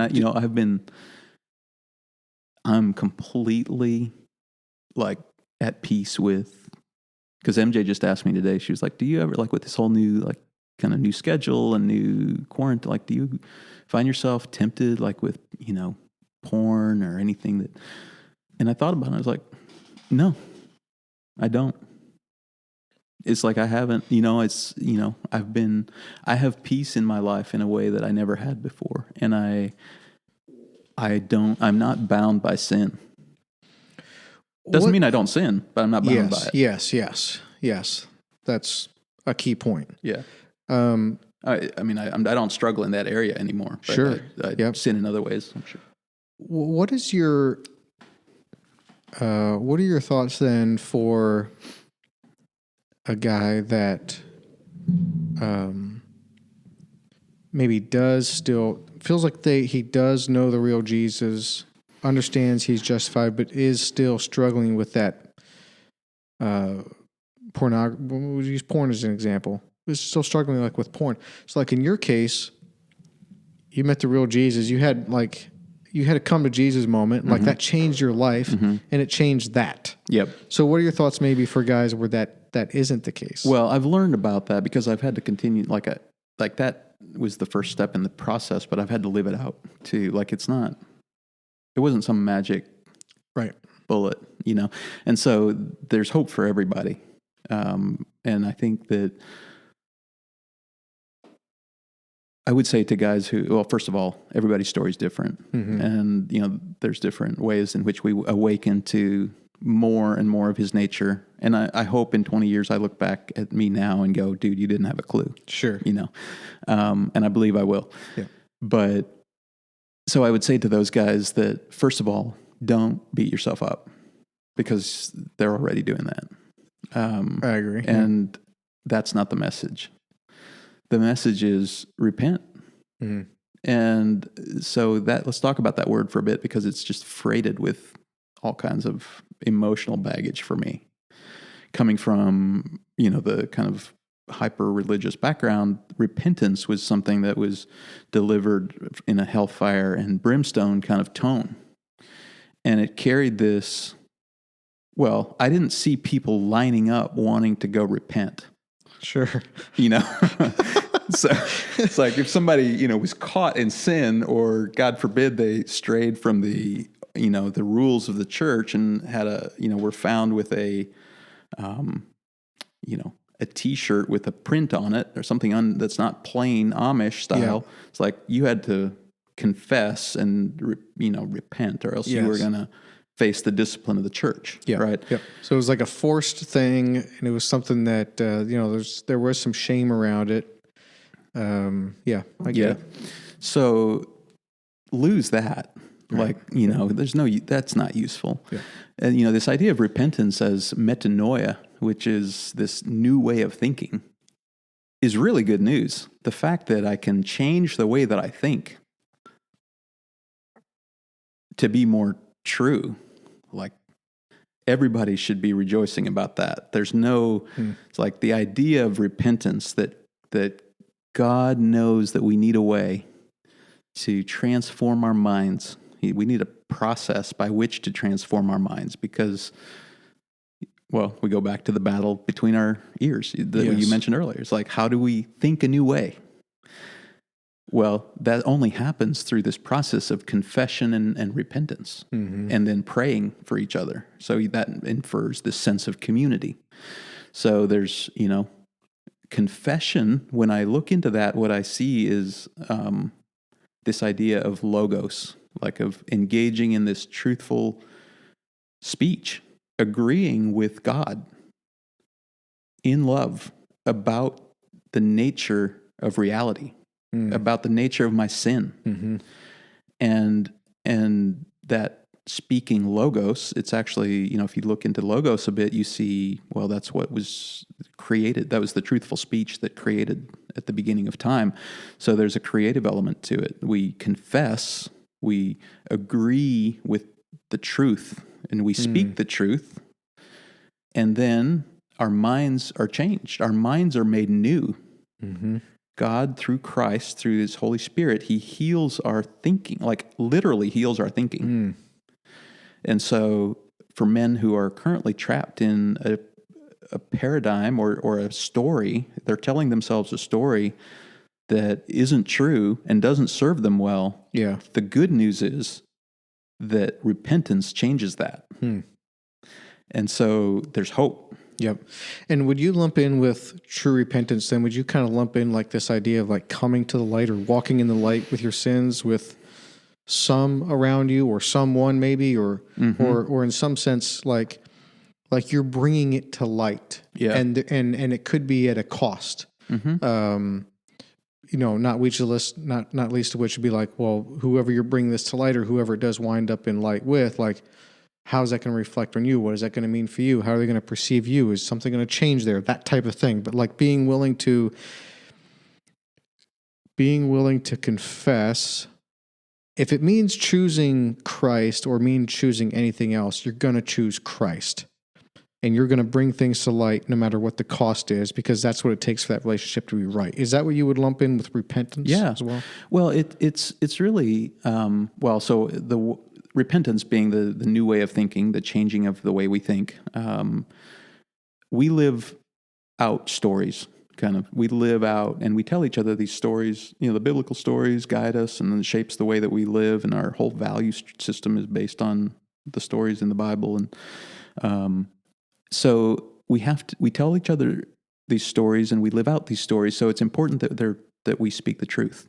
And so when we begin to not speak the truth, our life begins to descend into something broken, and that's what I'd done for all those years is I hadn't spoken the truth, and whether that was actual lies, as it often was, or it was sins of omission by not speaking the truth, what was true. So yes, I think repentance, let's talk about confession. I think confession is speaking the truth about the nature of reality in some sense of like, here's the ways in which I am not who I could be.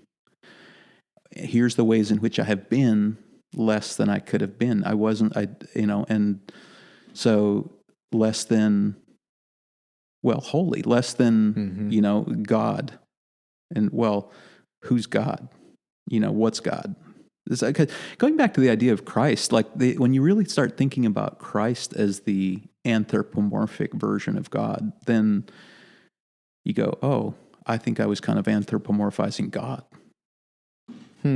God the Father, it's easy to kind of put a human form to that in some sense. Right. And there isn't any. Yes. There's no evidence that there ought to be. I mean, yes. I think the fact that we use the word he to refer to it is somewhat limiting. I mean, because it's kind of, we're used to thinking of he as a person, right? It's like, no, the person, that was Jesus. Yes, that was a new thought for me. God is something far beyond that. Yes, you're right. It's like, so I don't, And then we're left with really all we can kind of understand about that is, well, what does he say about himself? Yes. Well, it turns out he's at the basis of reality. Yes. Yeah, that's what theologians would refer to as the simplicity of God. And it's the idea that God is his attributes, not separate from his attributes. And so you're right in that. And I am at beginner level here, so this is way, way, way over my head. But it's the idea that we may never see God the Father. Right. Now, that doesn't mean that's a loss to us. No. Like, we will see Christ the King. Like, Jesus Christ is that form, so we know that. Yeah. What kind of form is the Holy Spirit? I have no idea. But back to God the Father, it's just this idea that, like, God is love. Mm-hmm. So not like there's this God who looks like, this really strong, capable dude. Often pissed off, Certainly not. Who kind of created everything, and he's super capable and everything, and he's very loving. No, God is love. Like, God is his attributes. Yeah. And dude, that's hard for me to wrap my mind around. Like, I've got lots to learn on that. Yeah.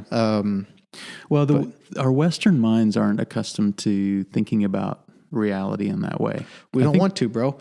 We don't want to, because we want whatever we can rationalize, whatever we can pull down into our box, like whatever we can kind of like control, like that's what we want. We want certitude. We want certitude. We want certainty. Yeah. Like, we want to have some say here. We need to bring something to the table. Like, oh, but aren't we made in God's image? So, like, we're gonna have some say here, bro. This thing is so much bigger than us. Mm-hmm.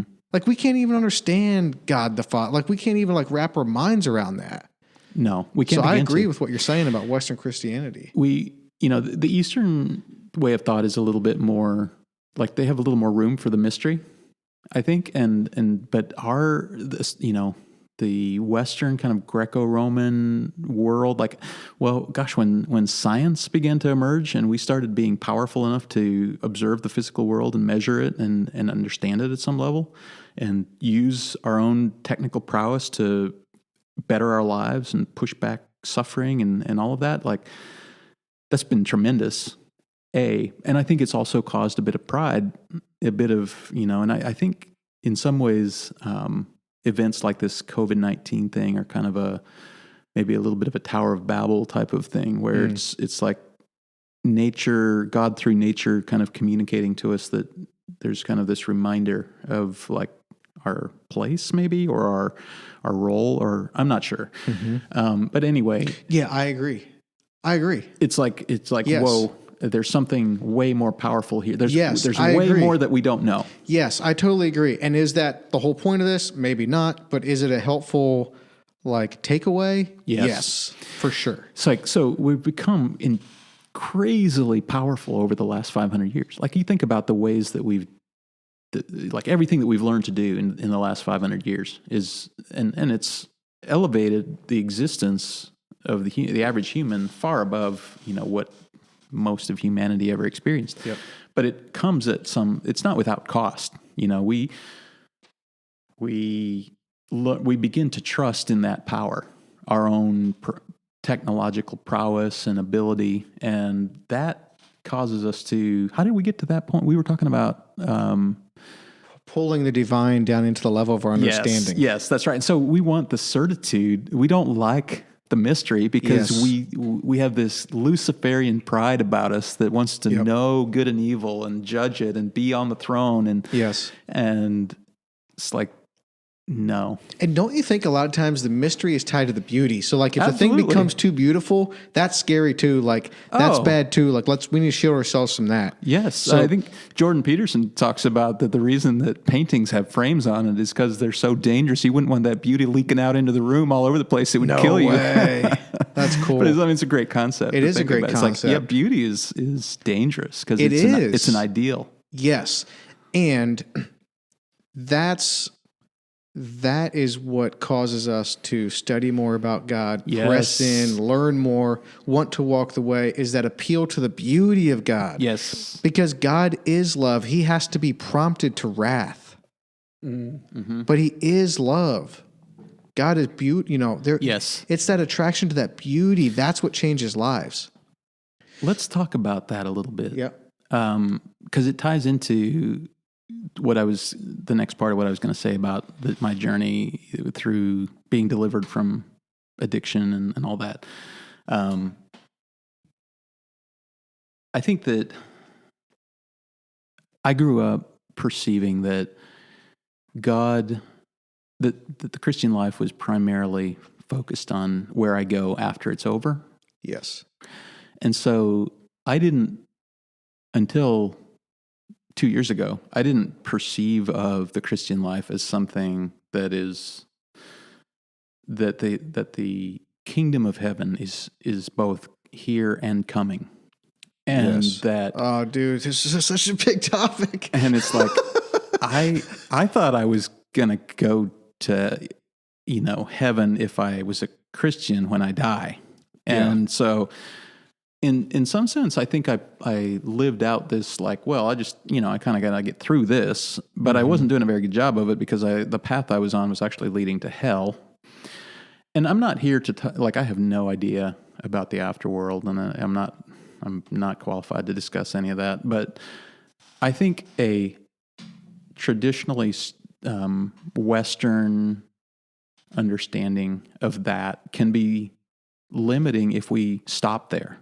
I agree. 100% it's agree. like there's a sense so that also speaks to what, God's word is really at the base of reality, and it's true on every level. Like it's true, like if you want to, it's like, I think the culture I came out of certainly wanted to interpret the Bible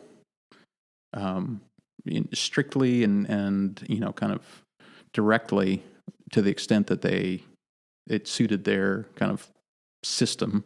Sure. And then, they didn't really lean into the mystery a whole lot about what they didn't understand, but their view of what it took to go to heaven or go to hell was pretty totalitarian in my interpretation. Like that's how I experienced it, at least. It's like, we don't have a lot of questions about this. Like, right. You check these boxes and you pray these prayers and you live this way and you wear these clothes and you comb your hair this way and you do this and that, then you're going to go to heaven. And if you don't, you're going to go to hell. Like it's pretty clear, right? Right. Well, I was living in hell. Like I was creating my own hell here.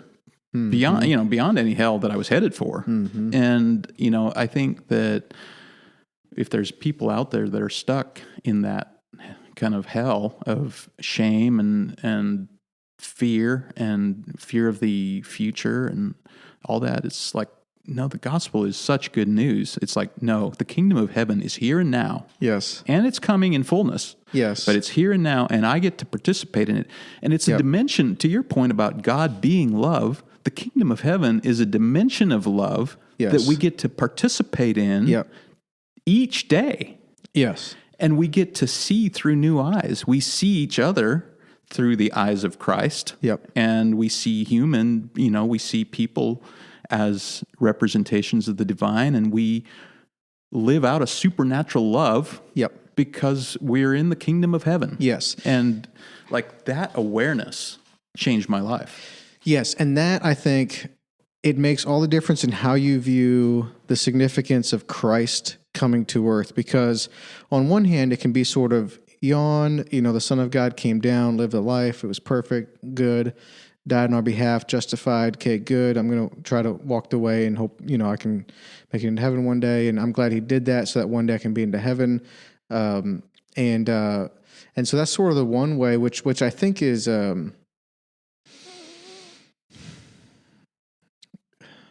maybe a little boring, but the idea that Christ, the Son of God, came to earth and that exploded. Like God came to earth. Here's this form who is outside of our existence.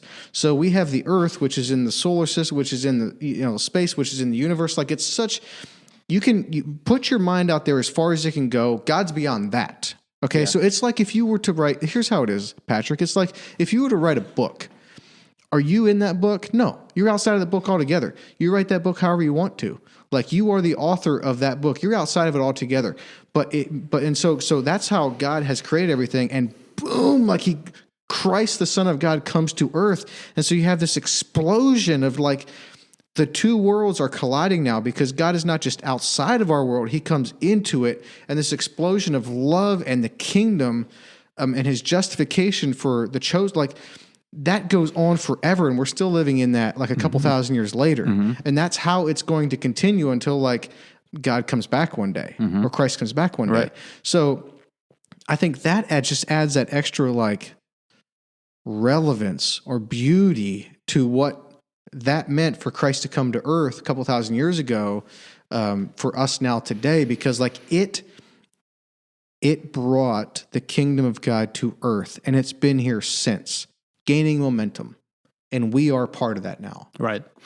You know, I think a lot of times we don't kind of give humanity enough credit sometimes. Because when you think back, like you start, and this challenges some of the kind of totalitarian thinking about scripture maybe, but it's like, okay, well, things like, because we think we understand why sacrifice exists and all of that. But like when you read the story of Cain and Abel, and it's like, well, you know, Abel sacrificed properly. That whole story is so fascinating, and I could talk about that for a bit about how that's changed my life too. But like, how do they know to sacrifice? Like, so going back to like early humans, like how did they know about the nature? Like, why am I here? Like, why am I aware? These other animals don't seem to be aware. Like, that's right. Who's in control? Yep. What's going on? Like, how do I communicate with something that's beyond me? Like, and, you know, I just imagine somebody, this really early human, kind of going, like,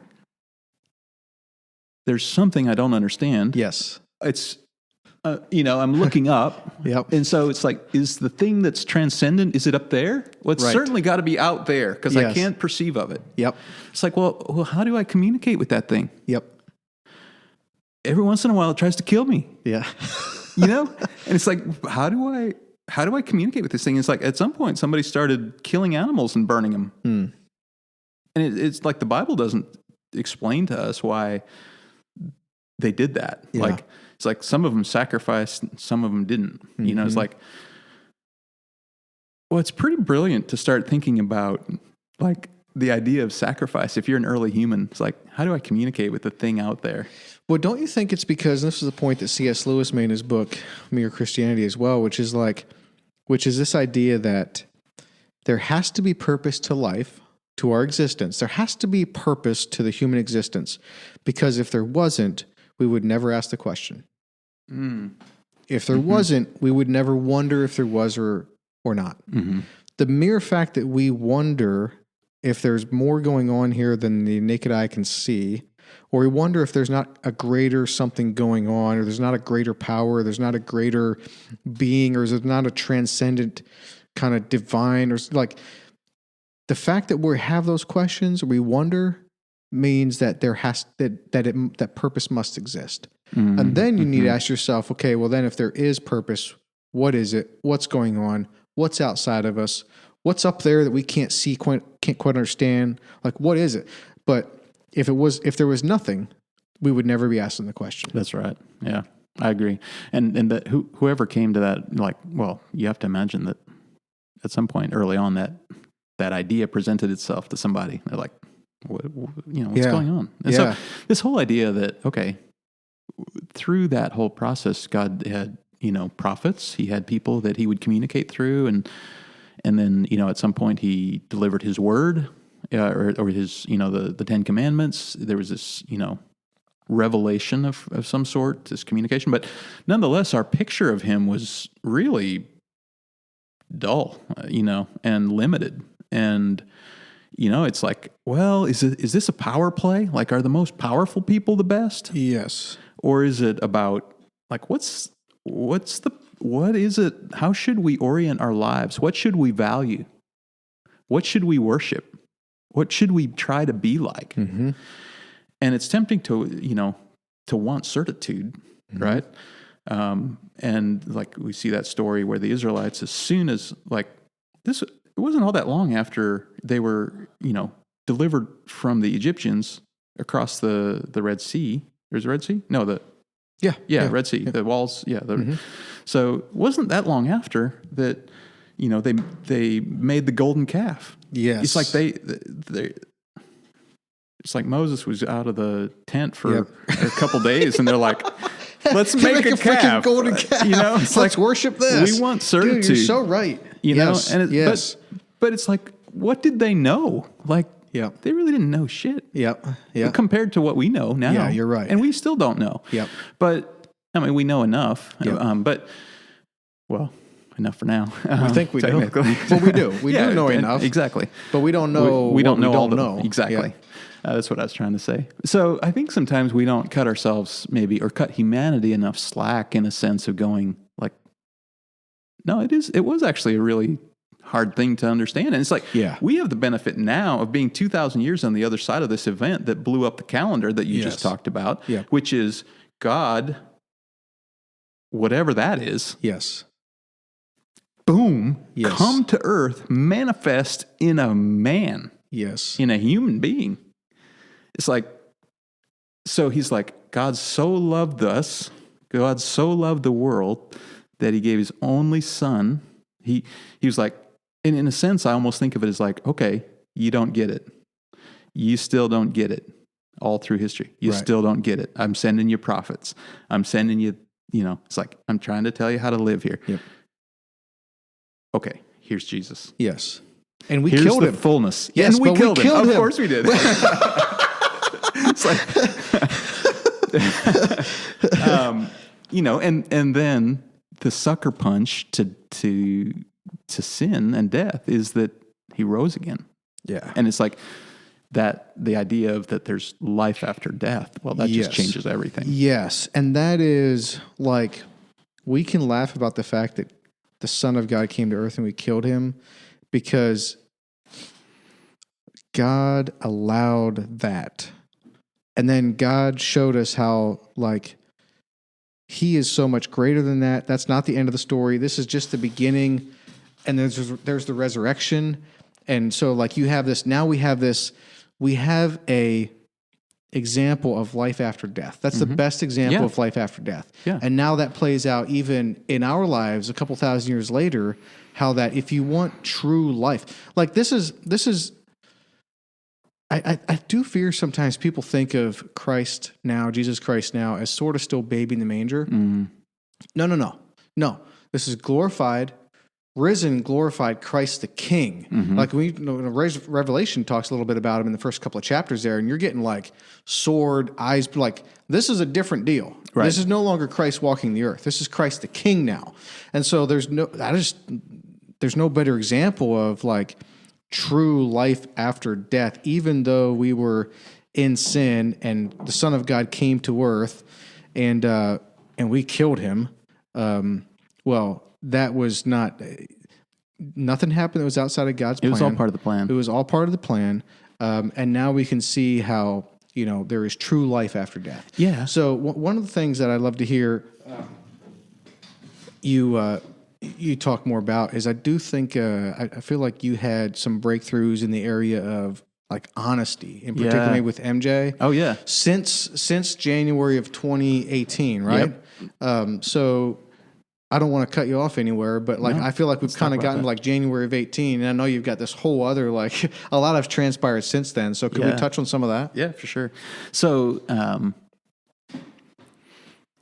in one of the things that I became convicted of quickly after I met Christ was this need to speak the truth. Like I started to see how not speaking the truth had really destroyed my life, had really caused this, this deep damage that, and I saw the cost of that. Even as I was delivered from it, I saw the cost of it.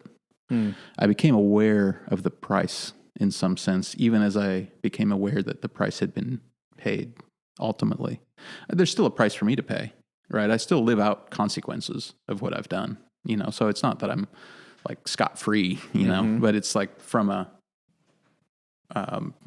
yes, I'm freed from the burden of carrying that guilt and that shame.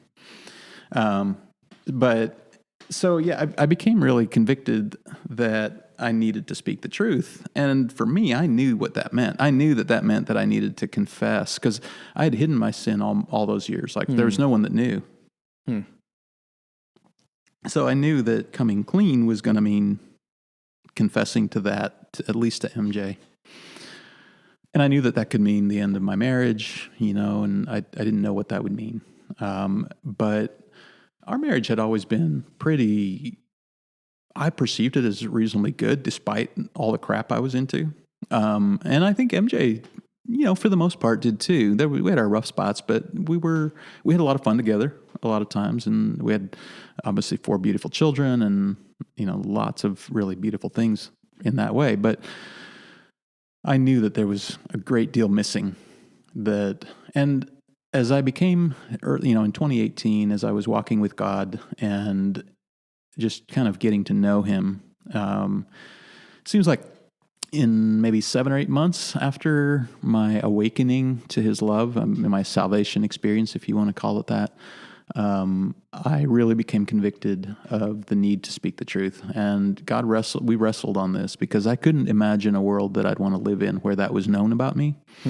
And I thought, you know, I'm delivered now. It's like, why does anybody have to know? Like it's not like it's central to me stopping my sin. Like I was trying to justify not going there, you know, because I knew the cost, or I thought I knew the cost.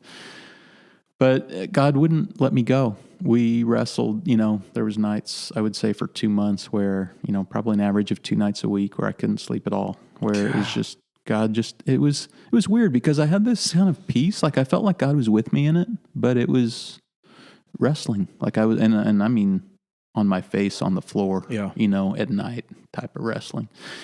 So, and the wrestling was, am I going to confess? Am I going to level with MJ or not? Yeah. Was that really the big one? Yeah. Am I going to confess this life of sin that I've lived? And it's really kind of the most shameful, like, way to sin in some way. At least, you know, I perceived it that way. Yeah. Well, let's not, I apologize to interject the story, because we're going to pick up right there. Yeah. I totally, you have my word. but this needs to be brought to light. This needs to be aired a little bit, and probably now's as good a time as any. But you're right in that a lot of people do feel like sexual sin is like the worst sin, and it's the most shameful and that type of thing. However, that may be a self-inflicted point of view. And one of the things that we need to think about is there's the animal self and the diabolical self. I don't know where this originated from, but it's something I read recently. I think it might have been in that C.S. Lewis book once again. But the animal self, things like sexual sin. I mean, I don't know what else we could lump in there. Gluttony, drunkenness, a whole lot of other things. And then a diabolical self, which is pride. Greed, like the sins of the heart. And that's the other category we could put it into, is like the sins of the flesh and the sins of the heart. And I've heard it put in those categories too, which I think is maybe even more helpful. The sins of the flesh are not worse than the sins of the heart. The sins of the heart are worse than the sins of the flesh. And so a self-righteous, I think he says pig, who goes to church every Sunday, is worse off than the prostitute, although it's better to be neither. Right. That's a great way to put it. Yeah. So pride is just, dude, like I could see what you're saying. I don't disagree with it at all. I just think probably most of the people listening to this podcast are probably like, yeah, sexual sin. Yeah, that's one of the worst, most shameful. It's one of the worst sins. No, dude, it's not. Yeah. Pride's worse. Yeah. What you're saying makes sense. And yet there's this narrative. Yeah, you're this right. meaning that we apply to it. And you're right. And, you know, it's probably rooted in some of the kind of the church culture that we come out of and all that. But anyway, I wrestled with this for a couple months, and I prayed, and, you know, it was just like this time of transformation. I liken it to my own kind of little Garden of Gethsemane experience, kind of like, take this cup from me in a way. And then, there's a point where it became clear that it was my cup. And I kind of accepted that. It was probably September of 2018, late September, I think. And that gave me some peace. I basically prayed and I said, God, you're right. I believe that I have faith that everything that I need and that my marriage needs is found on the other side of the cross. And that right now, the cross that I need to really, this whole thing the confession is the cross in some sense. It's like the death. It's like the way that everybody thinks about me has to die, and something new has to take its place. And I'm going to speak the truth, and I'm going to speak the truth about the nature of myself and, who I've been.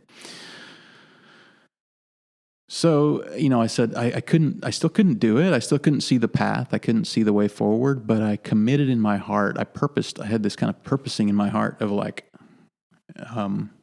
when you show me the way, when it becomes clear to me, I'll walk down that path. I just was like, yep, you're right. I believe that what I need is on the other side of that. And, and that when I remember praying that, but I could lose everything, God. I could lose my wife. I could lose my kids. What if my wife leaves me, and just as bad, what if my kids hate me? And the picture that I had was just that, well, you have Christ. It's like, and I became convinced on the floor in my family room at 3 a.m. on some night in September that Christ was sufficient. I could build my life on that, no matter what. No matter what was on the other side of that door, that Christ was sufficient, and that I would be, and that he was enough for me if I lost everything else. And so that gave me this peace in a couple of ways. One is I had purposed in my heart to walk down that path, so I was no longer wrestling with God on that, and I had this peace that Christ was sufficient. So, it went another 6 months or so. It was in end of February, beginning of March, just a little over a year ago, when we had what we now call La Confession, the confession. So one night, Did you say March of 19? it was Just about a year ago. it was, Okay. I think, February 28th. Okay. I think it was what it was. And one night at home, MJ and I began to talk, and I confessed to her 15 years of hell. I just unpacked it at the highest level of detail that I could manage. It took 6 hours from 10 p.m. to 4 a.m., and it almost killed me, and it almost killed her. It was the best thing and the worst thing that's ever happened to me, I think. One of them for sure. To see her pain was the worst thing. You know what she said to me? She said a lot of things, but one of the things that stands out is, I can't believe that you carried this, that you had to carry this for so long. She said, I'm so sorry that you had to carry this for so long. So you can see the love of Christ was in her too. And, a supernatural love was surrounding us and permeating that night. Because I remember when we sat down to talk, we had been getting increasingly more intimate and less fearful as I had been someone who spoke the truth for the past year. We began to talk about things that we'd never talked about. We just had gotten, like, I think for the first time in my life, I had my best friend who I could be totally honest with about what I was thinking. And we just were beginning to really enjoy, like, knowing each other at that level and being intimate at that level. But there was always this whole part that I knew I had to wall off. And so one weekend in February, at the end of February, that wall came down in the space of 48 hours. Like, The thing happened, like the confession happened that one night, but it was a series of conversations that took place that led to it over about 48 hours, where it was just this increasing sense of inevitability and intimacy that it's like where our higher selves seem to be drawn together by the Spirit in a way where I just sensed that there was so much light and so much love that it was fixing to annihilate the wall. And it did. So at 4 a.m. that morning, on a Saturday morning, I looked at her and I said, for the first time in 15 years, there's nothing between us. Praise God. And it was beautiful and painful at the same time. Yeah.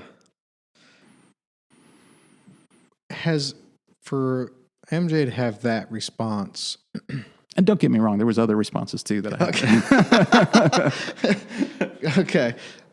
So I'm sure there was other responses, but even if that was like one of her responses, I guess. First of all, I think that is a blessing of the Lord there that you have experienced, that she would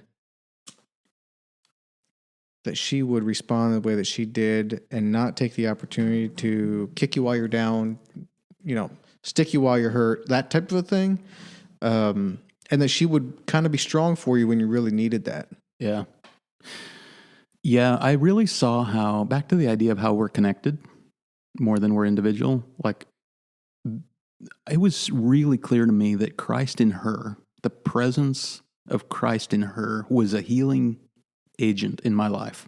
Like Christ in me was enabling me to live and walk the way and be Christ to her and be love, and experience love and all that. But Christ in her was such a healing presence in my life over the next several months. It was palpable. Like it was just,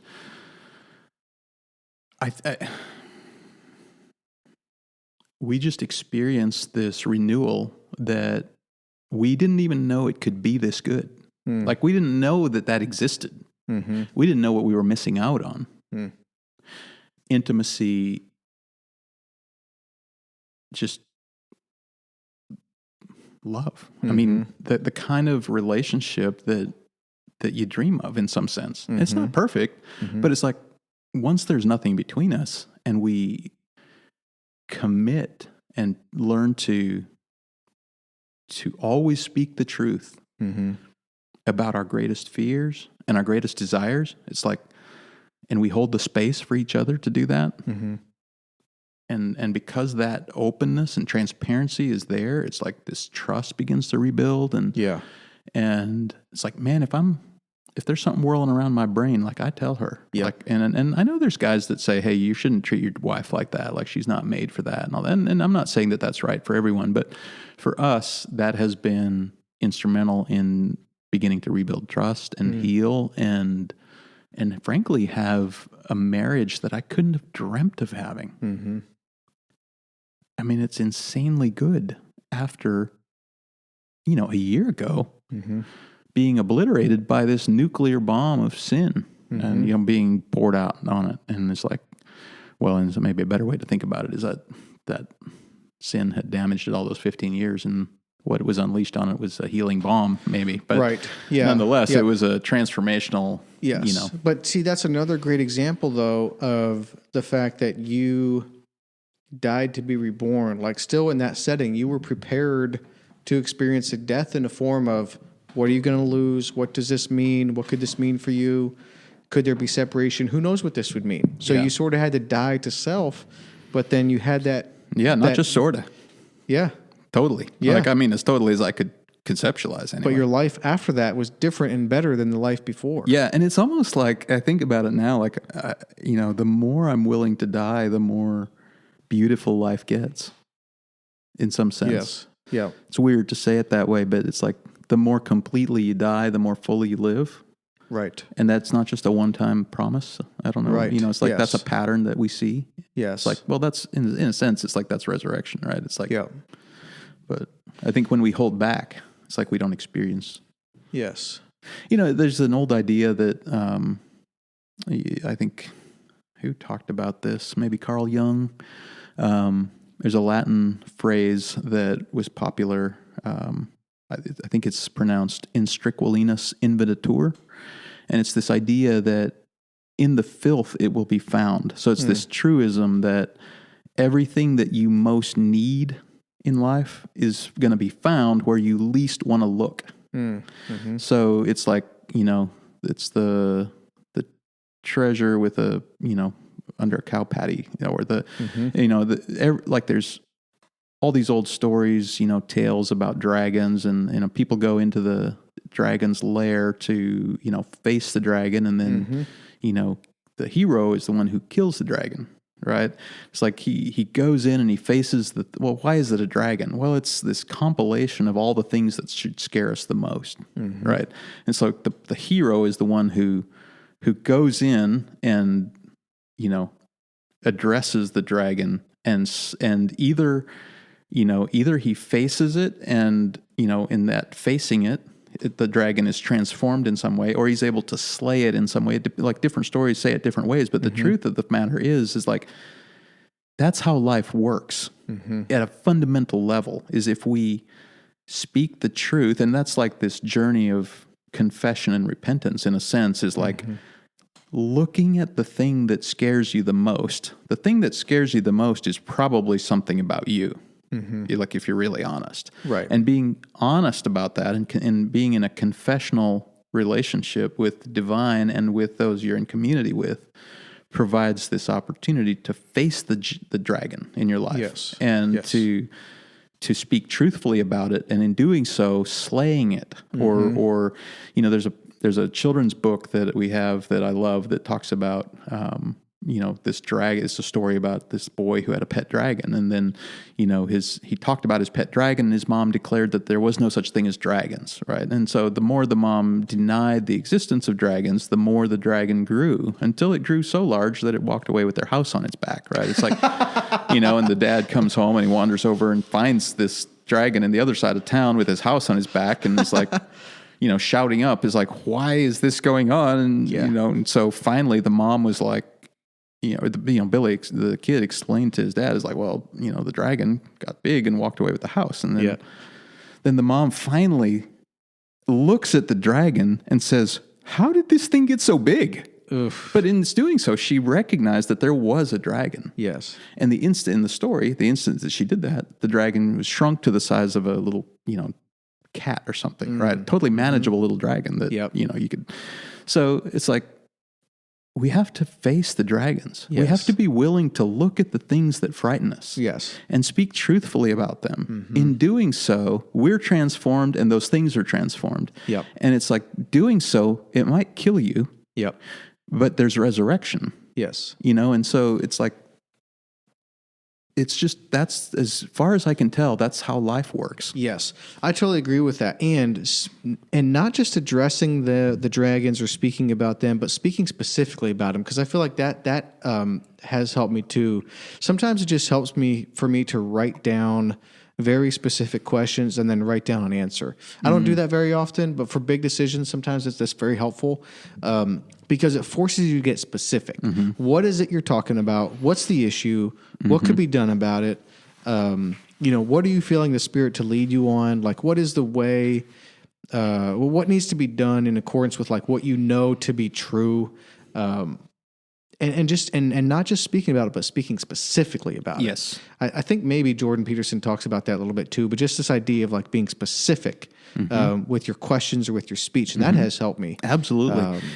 I think that's part of that logos, that truth telling. That's this core part of this living this confessional life. Yeah. It's like being willing to examine your own motivations in your own heart, and speaking and confessing them.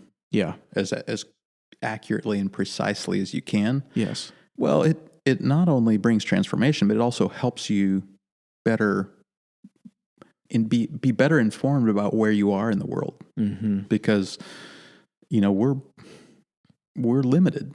We don't understand all that much about even what we're up to ourselves. You know, it's like 80% of our life is lived subconsciously. You know, it's like, and you know, we constantly do things we wish we wouldn't, and things we regret, and things that we think are stupid. It's like, why is that? Well, I don't know. We're limited. So he's like, we don't, you know, but the more that we begin to be willing to look at the part of us that frightens us and speak truthfully about it, specifically about it, in a confessional relationship with God and with each other, then, well, it helps us map reality in some sense and kind of go, oh, I see kind of where I am in this thing a little bit better, and I have a better perspective of where I have been and where I am now, and consequently it helps me aim better at the target, getting back to that subject. It's like, it seems to be the right way to live. Yes. What were your thoughts on accountability? We mentioned this earlier. We're going to come back to it. Yeah. Well, maybe I've just been kind of burned out by it, but it's like all my life is like, I knew, you know, like if I had any, you know, the church's recipe for my particular problem was, well, you need an accountability group or an accountability partner or whatever. I think what you need is, there's value in accountability, don't get me wrong, but I think what you need is beyond accountability. I think you need, you need to be willing to be transparent with each other. Sure. You need transparency as much as you need vulnerability. Yeah. And that's that honesty, that truthfulness, that's that confessional nature of our relationships. And so I think I'm helping lead a men's group at our church right now. And it's a really beautiful thing. Like, we have guys in there that are struggling. We have guys that have been walking with the Lord a long time and have a lot of victories under their belt, if you will, and are kind of mentors. And we have a text group where we text almost every day, and, you know, we lift each other up, and it's really good. It's not an accountability group. I mean, it becomes an accountability group because we're pretty open with each other. Right. It's like, but you're really doing that's life not together. The point of it. The level. point is, you know, like, and I've had, you know, since I've shared my story, I've had men ask me to keep them accountable. Men I'm you know, close to in some way, and I always kind of, you know, I don't like that word because it's too limiting. Yeah, like there's an element of that. Yeah, but it's more than that. You need confessional relationships. You need transparency. You need truth telling, but it's also okay to go at the rate at which you can. That's the other thing I want to tell guys is, don't hear me and say and think, oh, well, what I need to do is to speak all of what I perceive to be the truth right now at 100% high definition to you know, my wife and everyone. It's like, there's an appropriate resolution at which you speak the truth, depending on the context, right? Sure. So, like, when I confessed to MJ, it was high definition because that's what we both agreed would serve her best. And serve our marriage best. And that's how our relationship has remained. It's just, you know, high definition transparency, as close to real time as we can manage. Well, when we shared our story with the kids, our teenagers, you know, we dialed down the resolution a bit until it was appropriate for that context. And and then for this podcast, there's another level of transparency that is at a different level of resolution and still the truth. It's just, you know, so I would say to guys, you know, it's okay. Like, where you are at is you're already loved. You can begin to speak the truth in whatever small increment you can manage. Like, there's grace for that. You know, the invitation remains open for you. And whether that's in relationship with God or with, you know, someone in a quote unquote accountability group, begin to speak the truth as carefully as you can at the best rate you can manage. And your life will start to put itself together. Yeah. That's actually very helpful. What about thoughts for, in a situation like, what would be your advice for someone, like if you were to give advice to MJ, for example? I mean, it sounds like she did a fantastic job. Let's phrase it this way. How did she respond? What did she do that was most helpful for you? So if there's a situation where someone does experience some honesty that they hadn't had before from either spouse or party or friend or whatever, like, what are some helpful ways to respond to that when someone is opening up to you at risk of personal expense? That is helpful and not just maybe reactive. That's not going to serve anyone well. I think the most helpful thing that she did, and I think this was through the power of Christ in her, is she somehow didn't personalize it to her. She didn't take it on herself as an attack on her. She seemed to kind of keep the perspective that it was an attack on our marriage, an attack on me, and that somehow it didn't. Now there was days after that when she battled that, and we've it's like we're in a much better place, but there's still times that we I still live with the consequences of what I've done. Sure. It's like that reality still exists, and so. It's not, there's pain there, and we walk through valleys that we wouldn't have had I not, been that person and done that. And so, I think the idea that she didn't personalize it to her or as an attack on herself was both miraculous and extraordinarily helpful. Yeah. Because then she could... It kind of felt like she just kind of held the space for it to go, that guts me at one level. And we were both gutted. I mean, we would just, I would say, what when you confess, it's always tempting to start with the least shameful thing and go to the most shameful thing, right? It's like, because I can kind of see my way through revealing this, And for me, with her, practically speaking, that was confessing to the porn. It's like, well... FYI, I was, I used porn for 15 years, on and off, but a lot.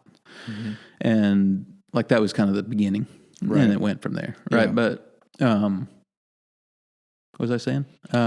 We were talking about how you kind of communicated. It's easier to go from kind of easiest offenses to hardest offenses, and kind of build on that. Yeah. I was trying to think why I was making that point Oh, yeah, that's right. What I was saying is I would confess to something, and it would just be so painful that we just weep. I remember we were sitting there just holding on to each other, just gutted, just weeping for what it meant, for what she had thought existed, and weeping for what was lost, and weeping for the pain that this caused. And, it was the hardest thing I think I've ever gone through, but somehow there was still moment by moment, this kind of grace to keep going. And sometimes it would take 20 minutes to recover before I could go on, and it's just but she held this space for it and was like, when we sat down and we were she said, I know you're carrying some things that you need to unburden yourself from, because I told her that. She's like, let's do this thing tonight. Okay. And I was like, I think we need somebody here. I think. Oh, really? Yeah. I was like, don't you think we need a pastor here or something? Oh, really? Yeah. I knew that that's typically, would be appropriate. Maybe we need a therapist or a, pastor or something. And she said, no. She's like, I'm so sorry. I banged the mic stand. We can take care of that. It's no problem. That's all right. So, she said, I feel like I have a Wonder Woman suit on that God is giving me. Let's do this thing. And she just stepped into it. Okay. And it was kind of that, for her, I think it was facing the dragon too. Right. It's she was starting to see the puzzle pieces were starting to click. See, she didn't know why I was so disoriented by my transformation after meeting Christ. Was her understanding of that was kind of limited because she didn't understand what I'd been saved from. Right. Yes. So the puzzle pieces were starting to click. Okay. And all of us, and I think God gave us both this gift of faith in believing that what we were doing was going to lead to something better. Yeah. Yes. Jordan Peterson talks about his description of faith is that, you have this belief that if you address the potential in the world each day with truth and love, that the result of that will be good in the same way that God created and said it was good. And that having that faith that if I speak the truth about the potential that's before me in love, that something good will result from that. Like that's maybe one way to think about faith. And that's, I think, a useful way to think about it. Sure. And that's what we both seem to have that night, is this belief that this faith that if we go through this, that things will be better in some way. We both knew that God was calling us forward in that. Yeah. Yeah. Well, thanks for sharing that, man. I appreciate that. Yeah. I think is it difficult to share even now? Not really, no. Okay. This idea that Christ, the best way I think about it now is he's lifted me out of shame, to a place of honor. Right. And it's like, I don't know why. And there's days when I resent the fact that this had to be my story. Sure.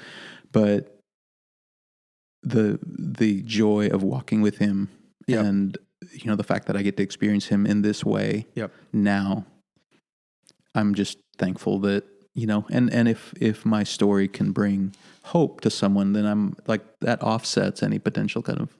Yeah. So I've been delivered from shame from in that way. I experience godly sorrow when I stray, but I've been delivered from shame. Yeah.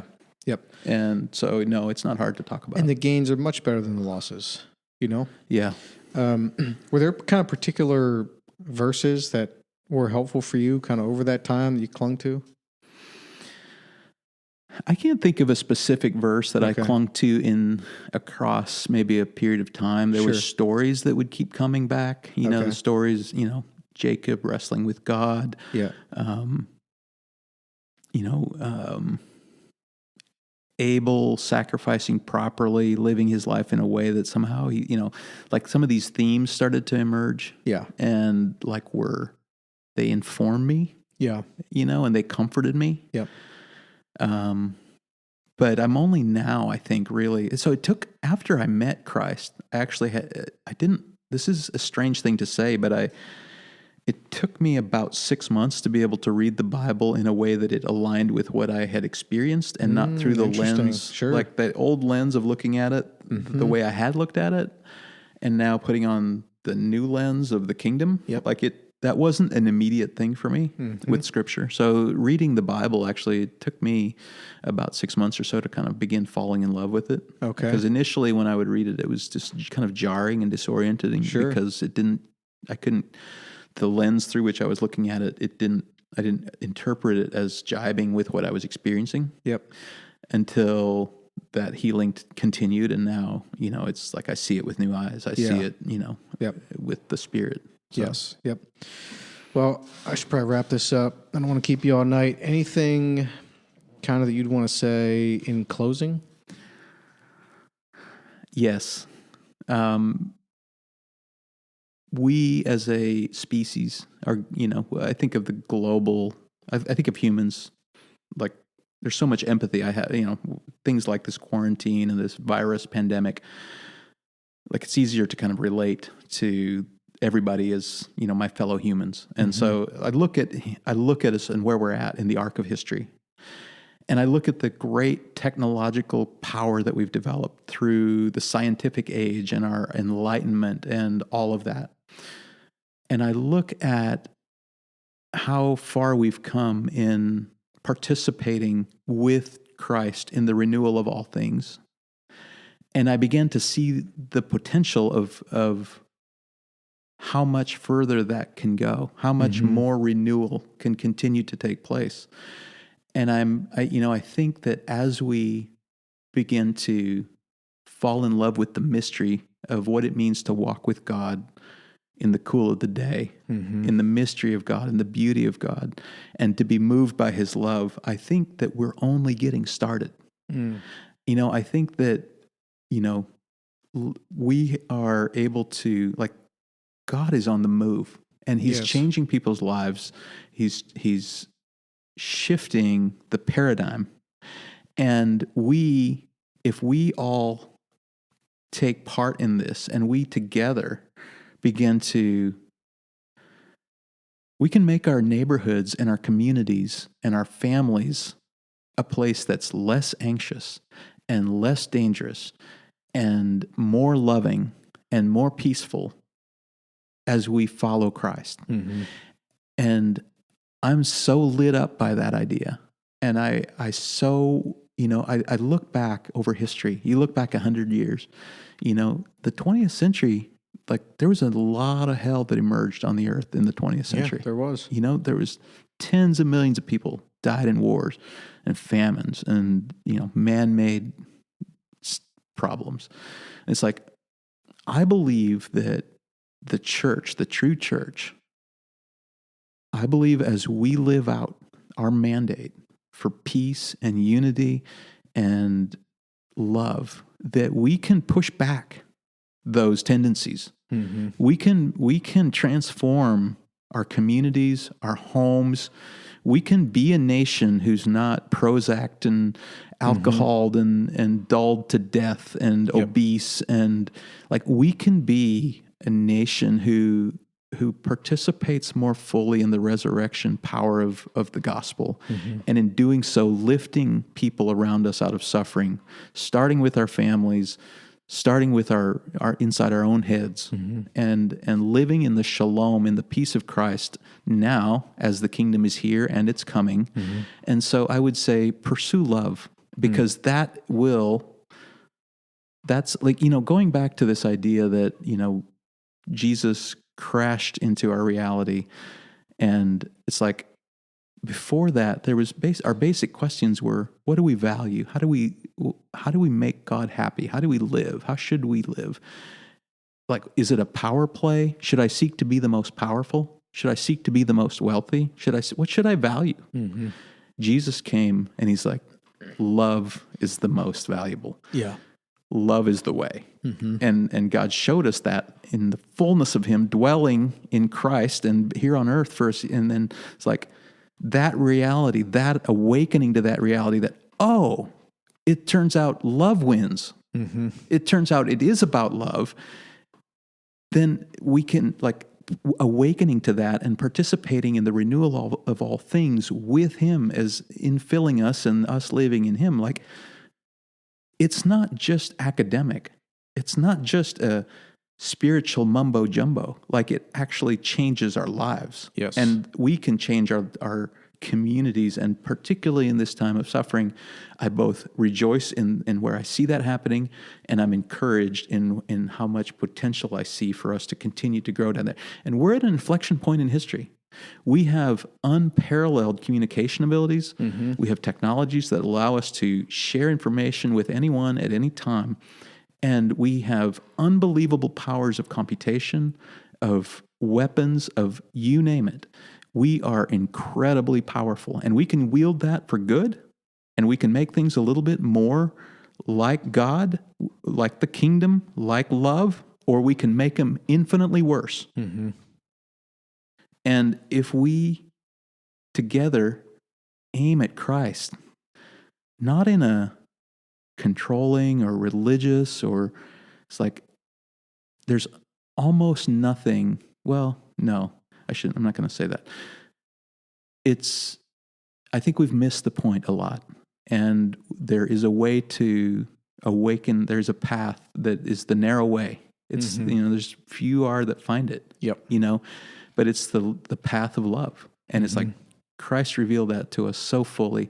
And I'm so excited about the potential of what it means when we, as I see that growing in the world, what it's going to mean for our neighbors, our communities, our families, and the redemption of all things that is coming. Yes. And it's here and it's coming, and we're participating in it. Yep. And then when Christ returns, I think we'll like have this massive, unfathomable upgrade, and it's like giddy up, you know. And so it's a great hope that we have. Yes, we are literally building for the resurrection. Yes. Yeah.